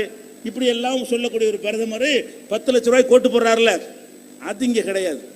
அவர் எளிமையை சொல்லுவார், கோட்டு 10 லட்ச ரூபா, மினரல் வாட்டர் மாசத்துக்கு 5 லட்சம் ரூபா, இந்த வாரத்துக்கு. இந்த மாதிரியான ஒரு விளையாட்டு நாங்கள் கிடையாது. சொன்னது நான் செய்வேன். முதல்ல நான் எதை செய்கிறோன்னா என் குடும்பத்திலிருந்து செய்வேன். அப்போ வட்டியை தள்ளுபடி செய்கிறேன் என்றால் அப்பாசிடத்தில் வாங்கின வட்டி யாரும் கொடுக்காதீர்கள். அதே நேரத்தில் அசலை கொடுத்து விடுங்கள். அசல் யாரும் அவரும் பாதிக்கக்கூடாது, நீங்களும் பாதிக்கப்படக்கூடாது. இனிமேல் யாரிடத்தில் கடன் வாங்கினாலும் வட்டியை என்ன செய்யுங்க, தள்ளுபடி செய்து விட்டு கொடுங்கள் அப்படிங்கிறாங்க. நம்ம நாடு என்ன பண்றான்? வட்டி கொடுங்கிறாங்க, நம்ம காசை கொண்டு பேங்கில் கண்டிப்பாக போடுங்கிறான். அதை பிடிங்க, நீ கண்டிப்பாக போன போட்டு வாங்குறியான்னு கேட்குறான். வட்டிக்கு கடன் வாங்குறத வற்புறுத்துறான். வட்டி கடன் வாங்கலைன்னு சொன்னால் இன்கம் டேக்ஸில் கேட்குறான், நீ ஏன் வட்டிக்கு கடன் வாங்கி கார் வாங்கலைங்கிறான். கார் வாங்க வசதி இல்லைன்னா நீ ஏன் ஒரு வட்டிக்கு கடன் வாங்கி பேங்கில் வாங்கவில்லைன்னு கேட்குறான். ஏன்? அந்த வட்டி கிடைக்குமா அரசாங்கத்துக்கு லாபம் ஆகுமா? அரசாங்கத்துக்கு லாபம் வர்றதுக்காக வேண்டி வட்டிக்கு கடன் வாங்கி நீங்கள் கார் வாங்கினால் வருமான வரியில் சலுகை, வருமான வரி செலவில் கழிச்சு கொள்ளலாம் என்றெல்லாம் ஆக்கி எல்லாரும் வட்டி கட்டுன்னு தூண்டுறாங்க, மக்கள் பணத்தை சுரண்டுறாங்க. இவர் என்ன பண்றாரு? இந்த புரட்சி தலைவர் என்ன பண்றாரு? வட்டி எவனும் பேசக்கூடாது, வட்டி எல்லாம் தள்ளுபடி, அசல் மட்டும்தான். கொடுத்தது கடன் வந்து ஒரு சேவையாக செய்ய வேண்டும், மனிதாபிமானமாக கொடுக்க வேண்டுமே தவிர அதை வைத்து சுரண்டி ஏழைகளுடைய வறுமையை பயன்படுத்தி ஆதாயம் அடையக்கூடாது என்று டிக்ளேர் பண்ணுகிறார். இப்படியான அறிவுரைகளையும் அவர் சொல்கிறார். அதே மாதிரி வந்து அதையும் தள்ளுபடி பண்றாரா? இப்படி அதுக்கடுத்து ஒருத்தன் செய்த தவறுக்கு அடுத்தவனை பொறுப்பாளியாக்காதீர்கள். முக்கியமான அறிவுரை. ஒருத்தன் கொலை செஞ்சுட்டான்னு வைங்களேன், அவன் அப்பனை இப்படி தண்டிப்பீங்களா? அவன் மகனை இப்படி தண்டிப்பீங்களா?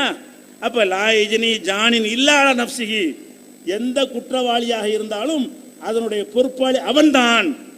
ஒருவன் செய்த குற்றத்திற்காக அடுத்தவனை என்னுடைய அரசாங்கம் தண்டிக்காது. என்னுடைய அரசியலை அவனுடைய அப்பனை பிடிச்சி உள்ள வைக்க மாட்டேன். நீ போலீஸ் பண்றாங்கல்ல, ஒருத்தன் யாராவது தப்பு செஞ்சு ஒளிஞ்சிட்டான்னு சொன்னா அவன் அம்மா கூட்டிட்டு போற ஸ்டேஷனுக்கு, அப்பனை கூட்டிட்டு போறது, அண்ணனை கூட்டிட்டு போறது, அவனை போய் அடி சித்திரவதை பண்றது, செஞ்சவன் தப்பு செஞ்சவனை போய் தேடி ஒரு திறமைக்கு தான் போலீஸ். குறுக்கோலிவனை போய் அடிச்சா வந்துருவானா? அதுக்கான அடிக்கலாமா? நீ நானே வெறுத்து போயிருப்பேன், என் மகன் செஞ்ச காரியத்தில் உடன்பாடு இல்லாமல் இருப்பேன், அதுக்கான என்னை போட்டு அடிச்சா என்ன அர்த்தம்? இது உலகம் பூரா அந்த குற்றவாளியை கண்டுபிடிக்கிறங்கிற பேர்ல அப்பாவிகளை தண்டிக்கிறத பார்க்கணும். இப்போ கூட உங்க ஊர்ல யாரோ ஒருத்தன் கொலை பண்ணிவிட்டாங்கன்னு சொல்லிட்டு ஒட்டுமொத்த சமுதாயத்தை தீவிரவாதிட்டானுவோம். பகுத்தறிவதுக்கு பேர். ஒருத்தன் கொலை செஞ்சானு அவன் தானே பொறுப்பில்லை, அப்போ கூட பொறுப்பாளி இல்லடா. கொலை செஞ்சானு நெசமா ஒருத்தன் செஞ்சான்னு பிடிச்சிருக்கிறீங்களே, அதுக்கு அவன் அண்ணன் கூட பொறுப்பாளி இல்லை. எங்க மார்க்கத்தில், எங்க சட்டத்தில் அவன் அப்பம் பொறுப்பாளி இல்லை, அவனுடைய உடன்பிறப்பு பொறுப்பாளி கிடையாது, அவன் தான் பொறுப்பாளி. ஒருவன் கொலை செய்தானே ஆனால் அவன் தான் அதுக்கு பொறுப்பே தவிர அவனுடைய குடும்பமே கிடையாது. அப்பனுக்காக மகனை பிடிக்காதே, மகனுக்காக அப்பனை பிடிக்காதே என்றும் நபிகள் நாயகம் அந்த போதனையில் சொல்கிறார்கள். இப்படி அறிவுரை இதெல்லாம் உலகத்தில் நடந்து கொண்டே இருக்கிறது. ஒருத்தனுக்காக ஒருத்தனை பிடிக்கிறது. கோயம்புத்தூர் குண்டு வெடிப்பு வழக்கு நேரத்திலாம் பார்த்தோம். ஒருத்தனுக்காக 100 பேரை பிடிப்பாங்க, அவன் வரலன்னா இவன் பேரில் கேச போட்டு அழிச்சிருவாங்க. அதுகளுக்கெல்லாம் இஸ்லாமி என்னுடைய ஆட்சியில் அதுக்கு இடம் கிடையாது என்று நபிகள் நாயகம் டிக்ளேர் பண்ணுகிறார்கள். இன்னும் நிறைய அடுக்கடுக்கான பெண்கள் சம்பந்தமாக பேசியிருக்கிறார்கள். அவ்வளோ விஷயங்கள் இருக்கிறது. உங்களுக்கு மாநாட்டுக்கு நம்ம நேரம் நிர்ணயித்திருக்கிறோம். அந்த நேரத்துக்கு மேலே நீங்கள் சென்றடைய வேண்டி இருக்கிறது. இது இறுதி பேருரைங்கிற முந்தி பல ஊர்களில் பேசின உரைகள்லாம் இருக்குது. அதில் கேட்டு தெரிந்து கொள்ளுங்கள். இப்போ சொன்ன வரைக்கும் உள்ள செய்திகளை நம்ம முறைப்படி கற்று அமல் செய்யக்கூடிய நன்மக்களாகவும், இதை புரிந்து நடக்கிற நன்மக்களாகவும் நபிகள் நாயகத்தினுடைய இந்த போதனை